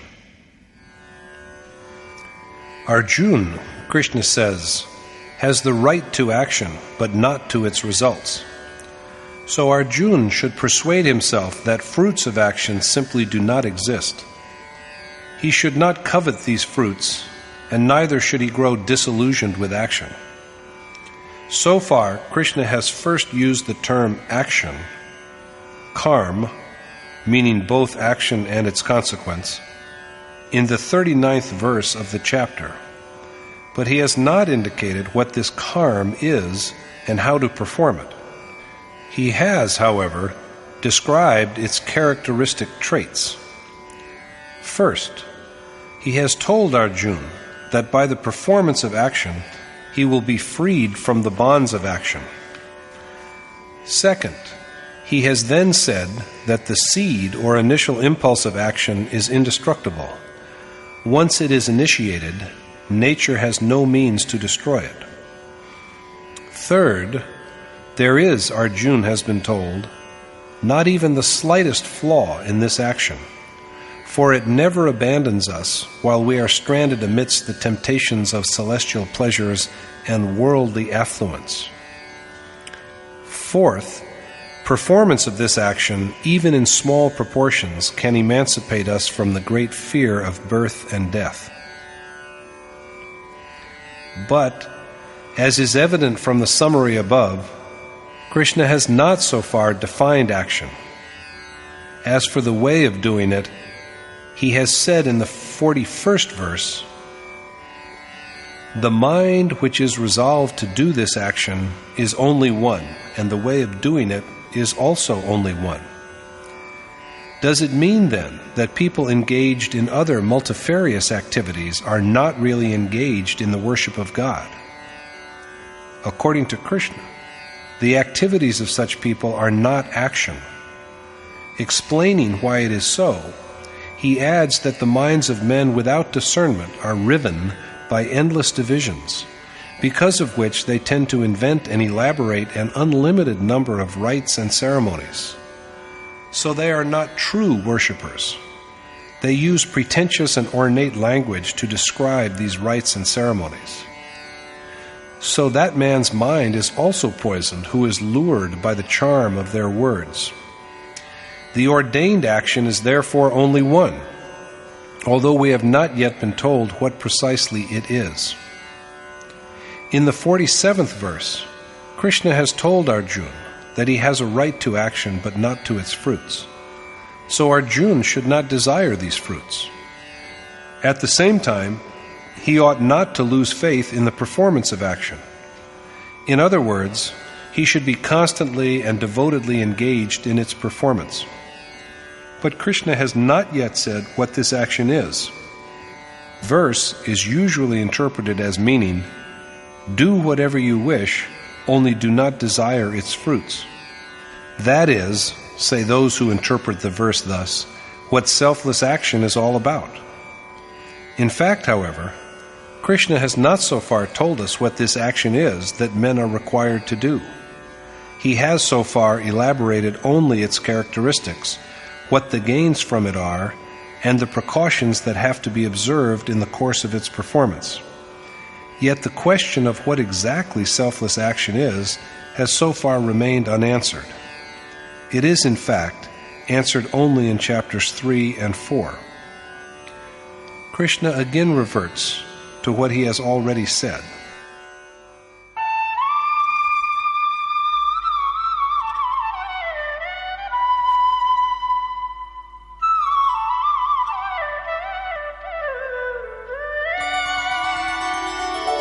योगस्थः कुरु कर्माणि Sangam tyaktva dhananjaya Siddhya siddhyo samo bhutva Samatvam yoga uchyate.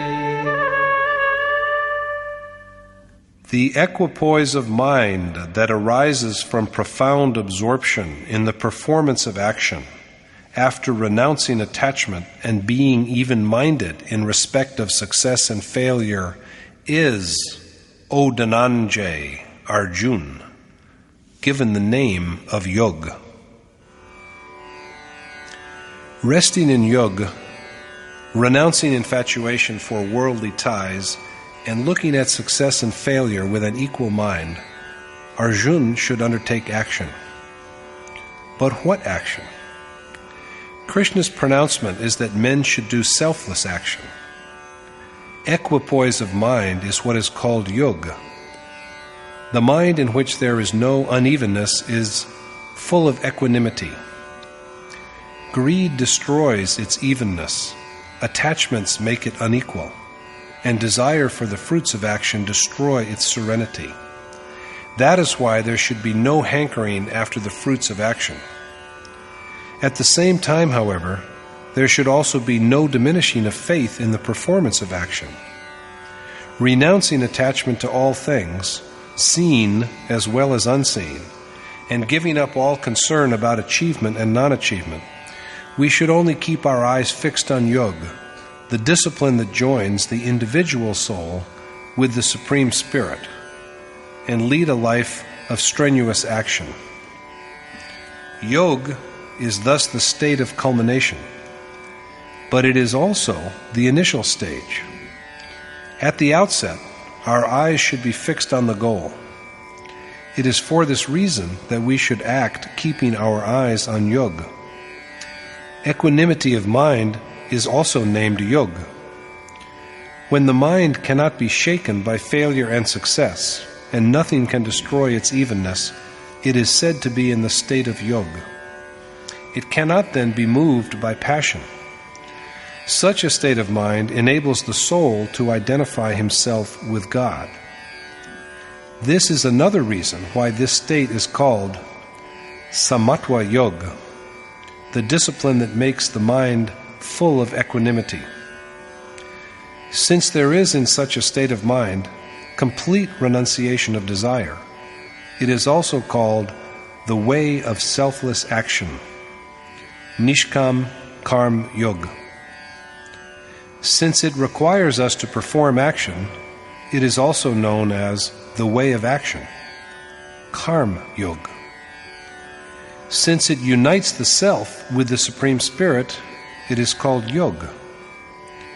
It is necessary to keep in mind that both success and failure should be viewed with equanimity, that there should be no sense of attachment, and that there is no desire for the rewards of action. It is thus that the way of selfless action and the way of knowledge are the same. Durena hyavaram karma buddhi yoga dhananjaya buddhau sharanam vichcha kripana phalahetavaha. Take refuge in the way of equanimity, yoga, Dhananjay, because action with desire for the fruits thereof is far inferior to the path of discrimination, and they are indeed paupers who are motivated by lust for rewards. Covetous action is distant from and inferior to the path of discrimination. Those who yearn after praise are wretched men, vile and devoid of judgment. Arjuna is therefore urged to find shelter in the even-minded way of knowledge. Even if the soul is rewarded with what he desires, he will have to assume a body in order to enjoy it. So long as the process of coming and going, of birth and death lasts, how can there be ultimate redemption? A seeker should not desire even absolution, for absolution is total freedom from passions. Thinking over the acquisition of rewards, if he gets any, his worship is interrupted. Why should he now continue any further with the task of meditation on God? He goes astray. So yoga should be observed with a perfectly even mind. Krishna describes the way of knowledge, Gyan Karm Sannyas Yoga, as also the Buddhi or Sankhya Yoga. He suggests to Arjuna that he has attempted to enlighten him on the nature of discrimination in its relation to the way of knowledge. In truth, the only difference between the two is that of attitude. In the one has to proceed only after making a proper examination of the constructive and negative aspects of the undertaking, while in the other also, equanimity has to be preserved. So it is also called the way of equanimity and discrimination, Samatva Buddhi Yoga. Because of this, and because men possessed of desire for rewards are reduced to miserable wretchedness, Arjuna is advised to find shelter in the way of knowledge.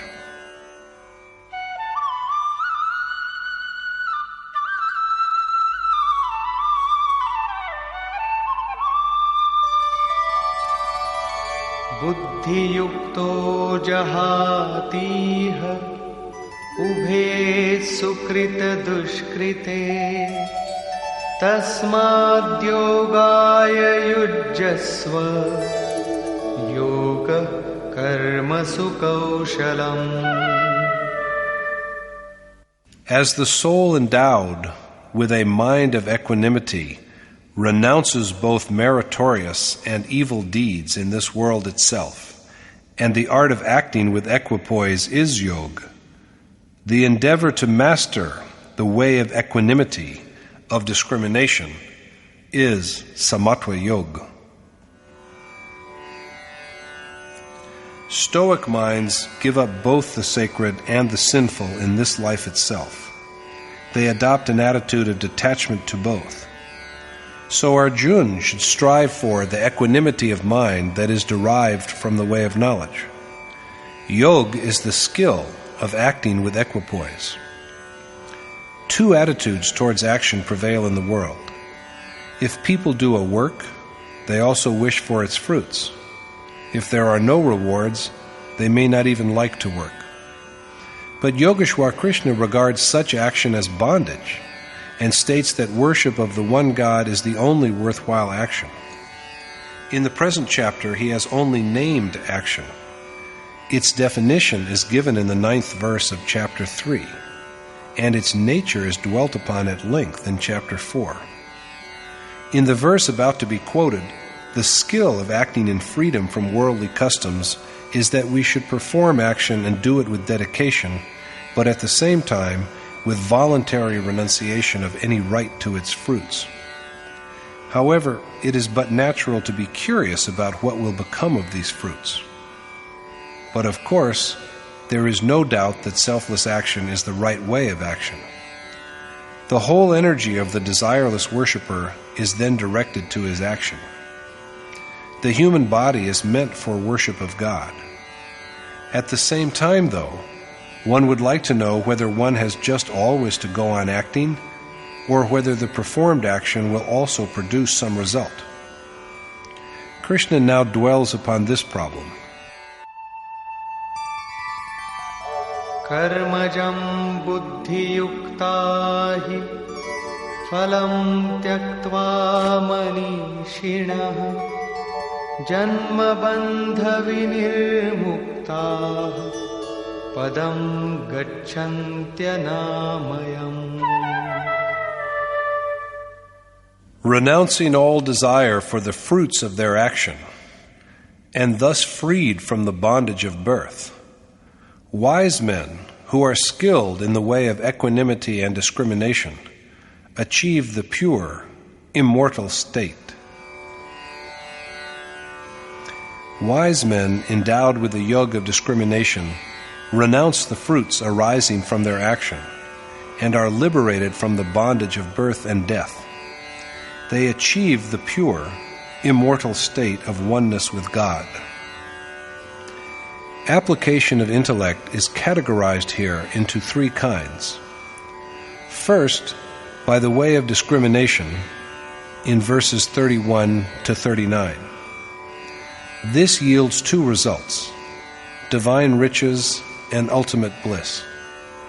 Second, by the way of selfless action, in verses 39 to 51, which produces only one consequence: liberation from the dire terror of repeated birth and death by attaining immaculate, indestructible oneness with God.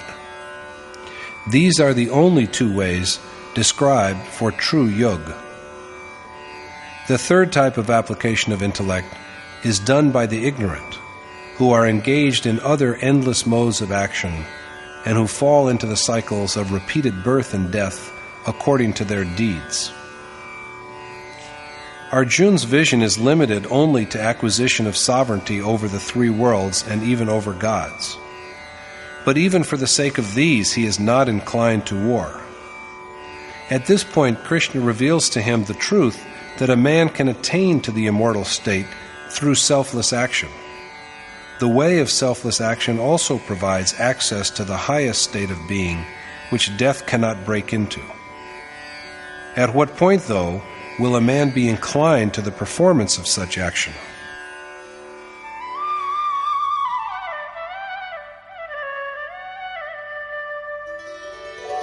Yada te moha kalilam buddhir vyatitarishyati tada gantasi nirvedam shrutavyasya shrutasya cha. At the time when your mind has successfully made its way across the swamp of attachment, you will be capable of the renunciation, which is worth hearing of and which you have heard. The very moment Arjuna's mind, indeed the mind of any worshipper, has steered safely across the marsh of attachment, it will then be receptive, not only to what is proper for hearing, but also to the idea of renunciation, making it an integral part of its action according to what it has learnt. At the present moment, however, Arjuna is unprepared to listen to what is proper for hearing, and so the question of its influencing his conduct, of course, simply does not arise. Krishna again illumines the same worthiness. Shruti vipratipanna te yada sthasyati nischala samadhavachala buddhi tada yogamavapsyasi. When your mind, now shaken by the conflicting precepts of the Ved, achieves a changeless and constant existence within the being of Supreme Spirit, you will then attain to immortal state through profound meditation.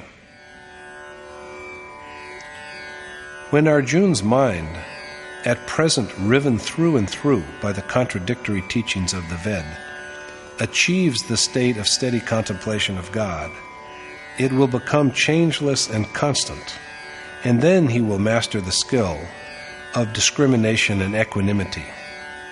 He will then achieve the perfect equilibrium, which is the ultimate state of immortality.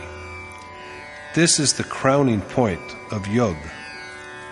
The Ved undoubtedly instructs us, but as Krishna points out, the contradictory injunctions of the Shruti confuse the mind. Precepts there are many, but it is unfortunate that people usually keep away from the knowledge that is fit for learning. Arjuna is told that he will reach the stage of immortality, the culmination of yoga, when his agitated mind achieves constancy by meditation. This naturally whets Arjuna's curiosity about the nature of sages who exist in an exalted state of perfect spiritual bliss, and whose minds are immovable and at peace in the state of abstract meditation.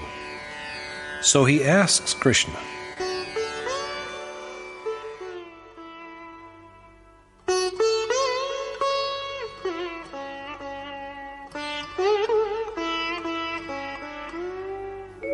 स्थितप्रज्ञस्य का भाषा समाधिस्थस्य केशव स्थितधिः किं प्रभाषेत किमासीत व्रजेत किम्. Arjuna said, "What, O Keshav, is the mark of the man who has attained to the state of true meditation and equanimity of mind? And how does this man with firm discrimination speak, sit, and walk?" That soul which has resolved his doubts is in the state of samadhi, or perfect absorption of thought, in the Supreme Spirit, the one worthy object of meditation. One who has achieved equanimity and discrimination by identification with the eternal essence, which has neither a beginning nor an end, is said to be in the state of abstract contemplation of the nature of the Supreme Spirit. Arjuna asks Krishna for the qualities of the man with a mind of equanimity engaged in such contemplation. How does a man with steadfast wisdom speak? How does he sit? What is his gait? Arjuna has thus asked 4 questions. Thereupon Krishna says,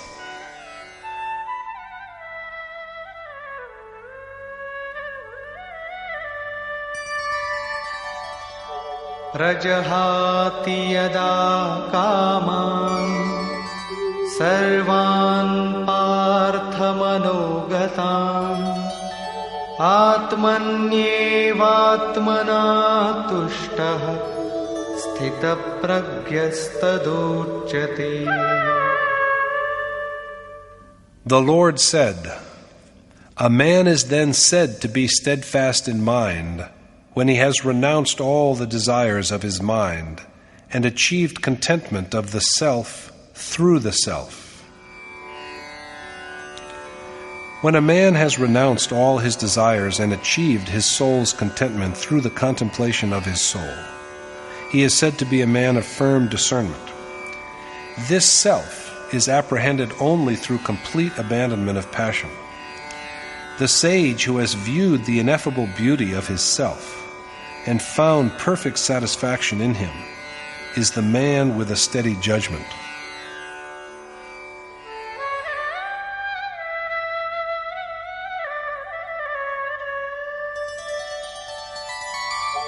दुःखेष्वनुद्विग्नमनाः सुखेषु विगतस्पृहः वीतरागभयक्रोधः स्थितधीर्मुनिरुच्यते. He is indeed a steady-minded sage who is unmoved by sorrow and indifferent to happiness, and who has overcome his passions, fear, and anger. He whose mind is untroubled by bodily, accidental, and worldly sorrows, and who has rid himself of desire for physical pleasures, and whose passions, fear, and anger have been subdued, is the sage with discrimination, who has achieved the culmination of spiritual discipline.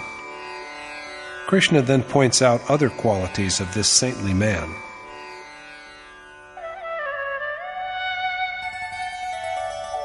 यः सर्वत्रानभिस्नेहः तत्तत्प्राप्य शुभाशुभम् नाभिनन्दति न द्वेष्टि तस्य प्रज्ञा प्रतिष्ठिता. That man has a steady mind who is entirely free from attachment, and who neither gloats over success nor abhors failure. That man has a firm wisdom who is totally free from infatuation, and who neither welcomes good fortune nor repudiates misfortune. That alone is auspicious which draws a soul to the being of God, whereas that which pulls the mind to temptations of the material world is inauspicious. The man of discrimination is not too happy in favorable circumstances, and he also does not scorn adversities. because neither is the object which is fit for attainment different from him, nor is there for him any evil that may sully the purity of his mind. That is to say, that he has now no need for further striving.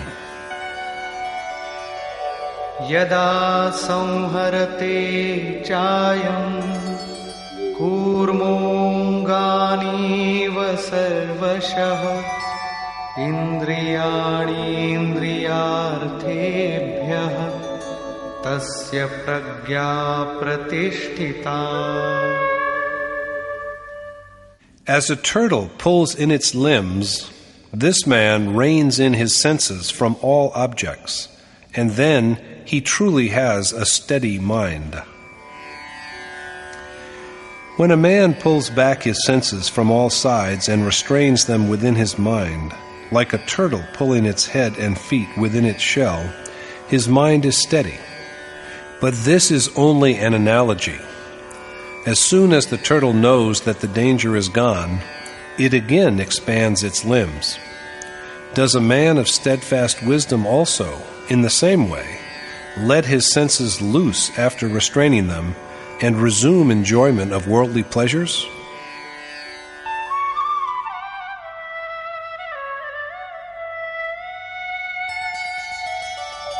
Vishaya vinivartante niraharasya dehinah rasavarjam rasopyasya param drishtva nivartate. While objects of sensual pleasure cease to be for the man who withdraws his senses from them, his desire for these objects yet remains.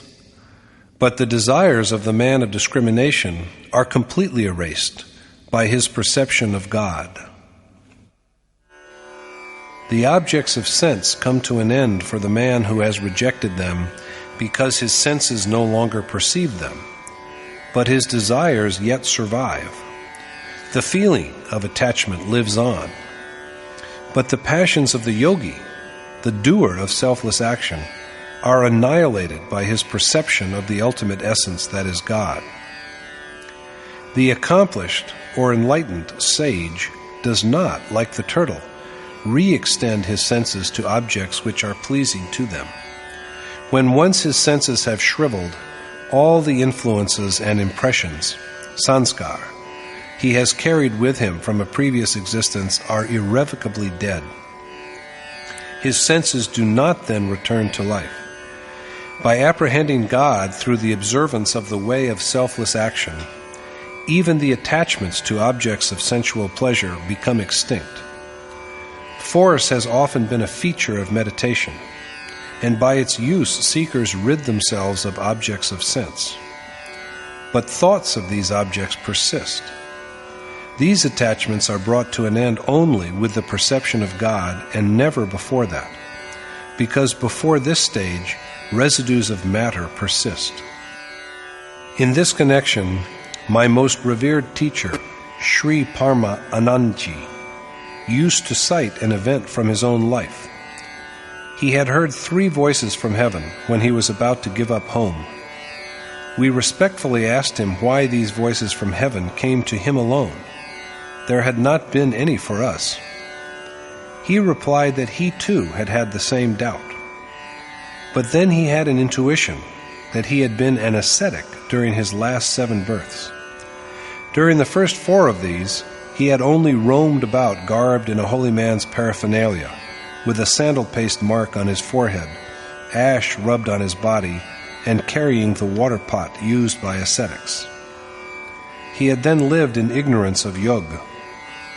But during the last 3 births, he had been a true saint, as such a soul should be, and there was now the awakening of the way of yoga in him. In the last life, final liberation had been almost at hand, and the end was in view, but a couple of his desires had remained. Although he had firmly controlled his outward body, there were these passions within him. That was why he had to go through yet another birth. And in this birth, within a limited time, God had freed him from all his passions, rendered him 2 resounding slaps, as it were, by providing him with all sights and sounds, and made him a true ascetic. Krishna means precisely the same when he proclaims that although a man's association with objects of sense ends when he restrains them from reacting to these objects, he is rid of desire for these objects only when he knows his own self as the identical God through meditation. So we have to act until we have achieved this perception. Goswami Tulsidas has also said that at first there are passions in the heart, which are swept away only by true devotion to God. Krishna speaks about how difficult it is to withdraw the senses from their objects.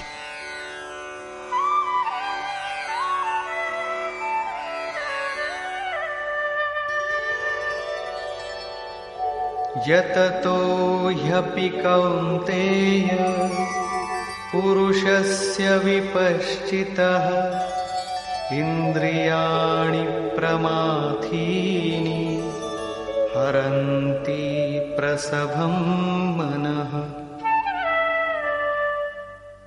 tani sarvani sayyamya yukta asita matparah vashe hi yasyendriyani tasya pragya pratishtita. O son of Kunti, men ought to subdue their senses, which seize forcibly even wise and striving minds, and devote themselves to me with perfect concentration, because only that man's mind is unwavering who has achieved control of his senses. Mutinous senses ravish even discerning and active minds, and undo their steadiness. So with full control over his senses, equipped with yoga and devotion, Arjuna should find shelter in God, of whom Krishna is an incarnation, for that man alone has a firm mind who has subdued his senses. Here, Yogeshwar Krishna explains what ought to be prevented in the course of worship, as also the components of spiritual seeking which it is the duty of men to undertake. Restraint and prohibition alone cannot subdue the senses. Along with negation of senses, there must also be incessant contemplation of the desired God. In the absence of such reflection, the mind will be preoccupied with material objects, the evil consequence of which we see in the words of Krishna himself.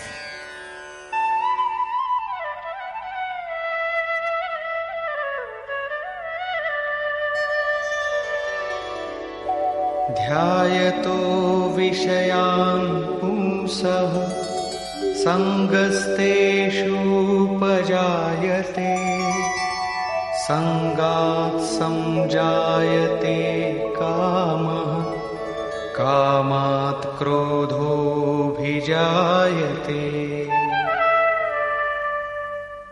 They whose thoughts are of sensual objects are attached to them.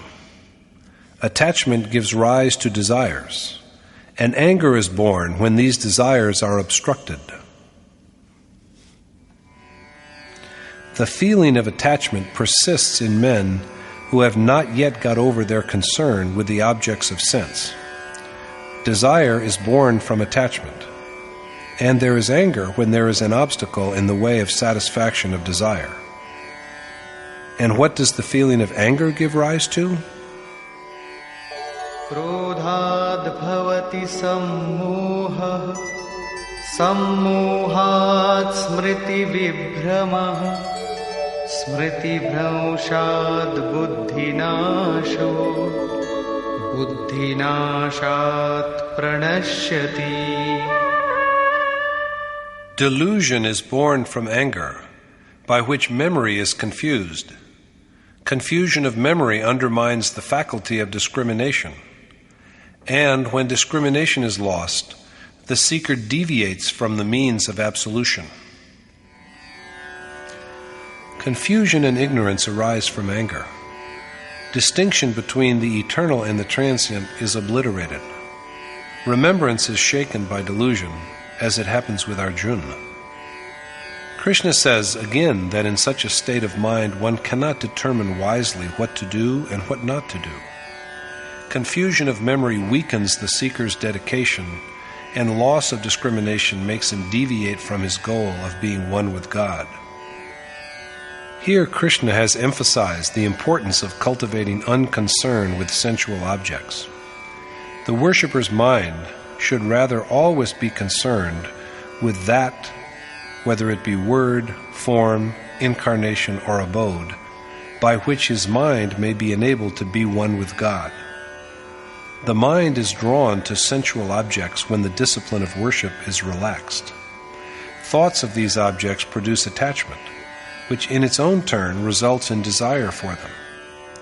Anger is generated if the satisfaction of this desire is obstructed in any way, and ignorance finally undoes the power of discernment. The way of selfless action is also said to be the way of knowledge, for it has always to be kept in view that desire must not be allowed to enter the worshipper's mind. There are, after all, no real fruits. Advent of desire is inimical to wisdom. Steady contemplation is therefore a necessity. A man who does not always think of God strays from the right path that will lead him to ultimate bliss and glory. However, there is one consolation. The chain of worship is only broken, not completely destroyed. Once the joy of worship has been experienced, when taken up again, it resumes from the same point at which it was discontinued. This is the fate of the worshipper who is attached to sensual objects. But what is the lot of the seeker who has mastered his mind and heart?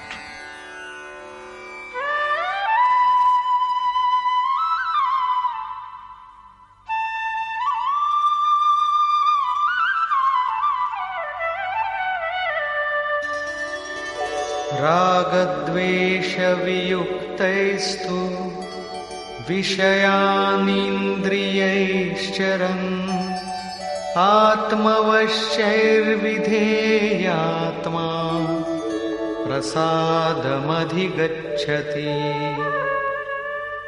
But that man achieves spiritual tranquility who has mastered his mind, and who remains unaffected by sense objects, although he may be roaming amidst them, because his senses are properly restrained. Possessed of the means of spiritual realization, the sage who has experienced an intuitive perception of the identity of self and the Supreme Spirit achieves the state of the most sublime peace, because he has subdued his senses and therefore remained untouched by their objects, even though he may be wandering in their midst. No prohibitions are needed for such a man. There is for him nothing unpropitious anywhere against which he should fight and defend himself. There is also for him no good for which he should yearn.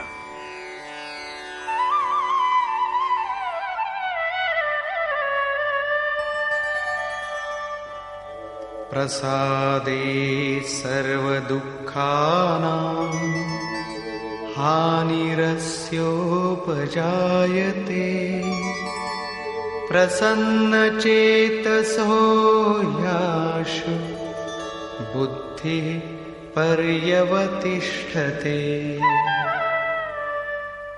After realizing the ultimate repose, all the seeker's sorrows disappear, and the blissful mind of such a man quickly grows in firmness.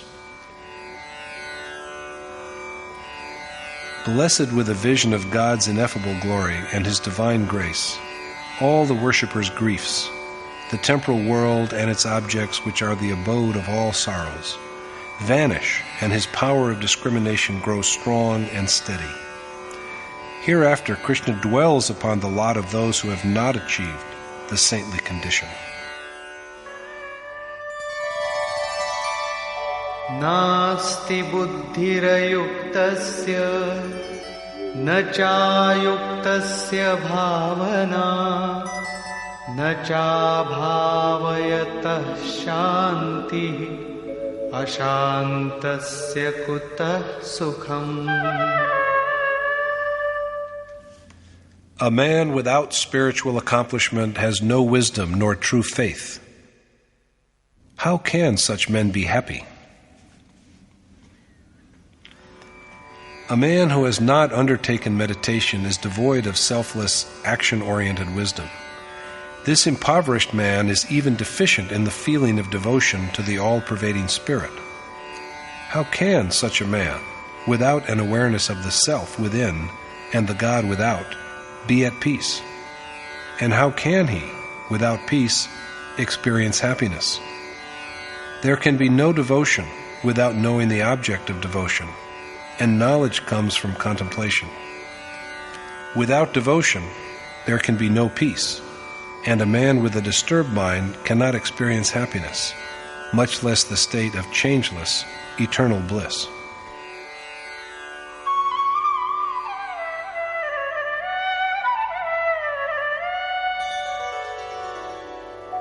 Indriyanam hi charatam yanmanonuvidhiyate tadasya harati pragyam vayurnavamivambhasi.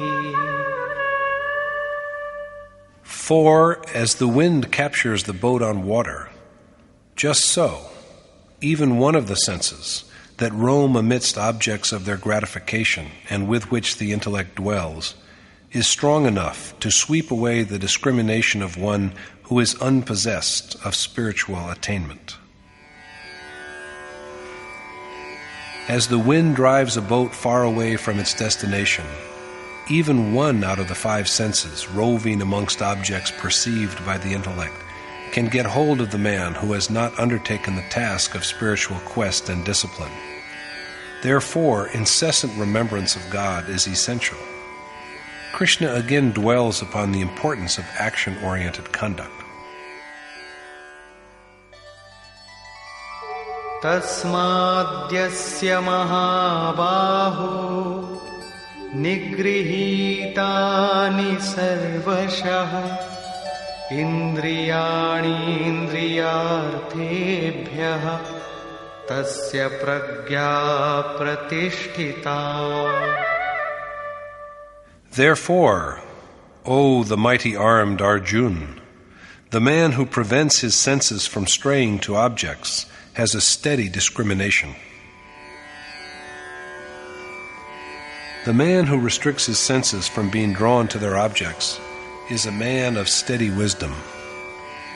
The word arm, as used here, is a measure of the sphere of action. God is called mighty-armed, Mahabahu, although he is bodiless and works everywhere without hands and feet. The one who becomes one with him, or is inclined to him, and is on the way to his sublime splendor, is also therefore mighty-armed. That is the significance of the use of this epithet for both Krishna and Arjuna.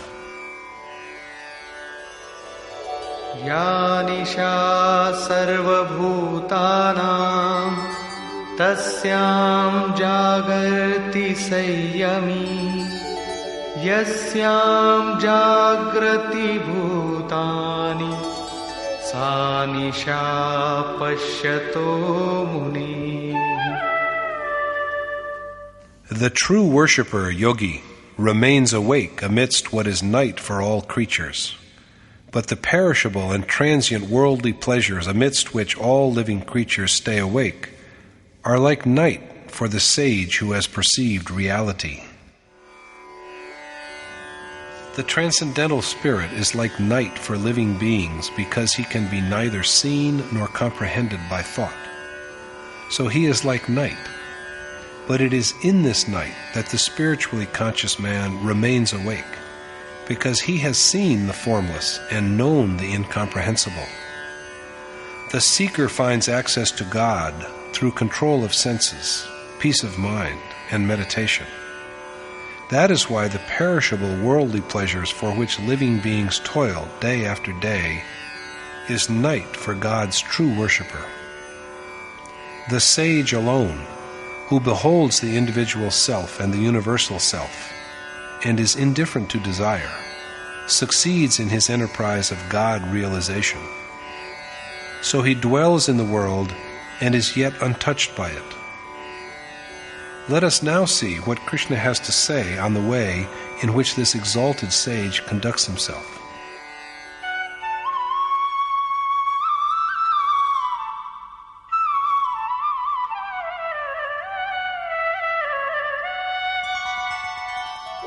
Apuryamana pratishtham samudramapa pravishanti yadvat tadvat kamayam pravishanti sarve sashanti mapnoti na kamakami.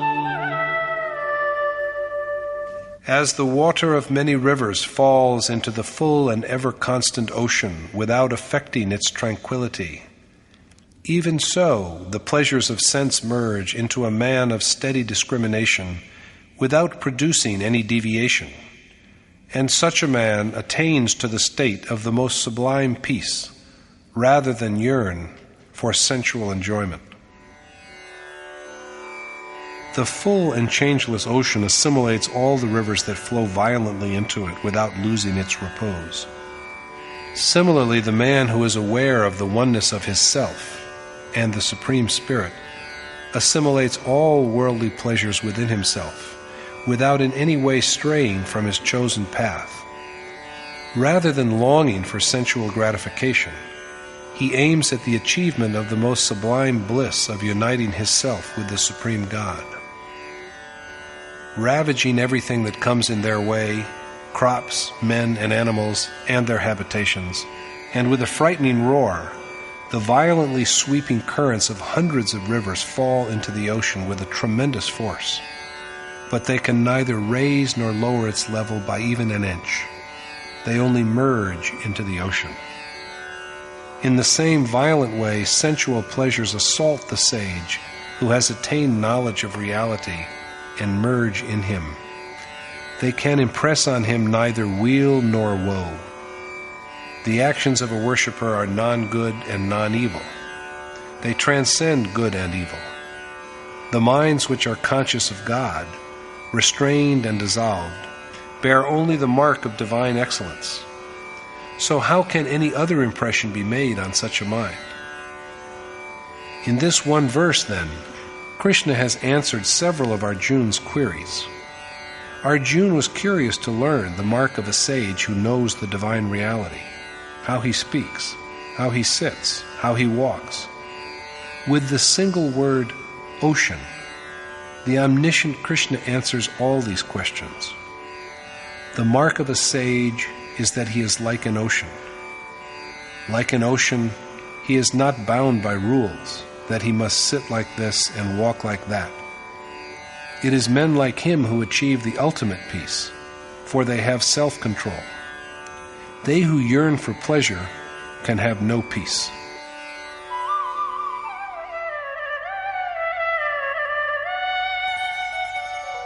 Vihaya kamanya sarvan pumanscharati nispruha nirmamo nirahankarah sashanti madhigacchati. The man who has renounced all desire and who conducts himself without ego, arrogance, and attachment is the one who achieves peace. Men who have given up all desire and whose actions are entirely free from the feelings of I and mine realize the ultimate peace beyond which there is nothing to strive for and achieve.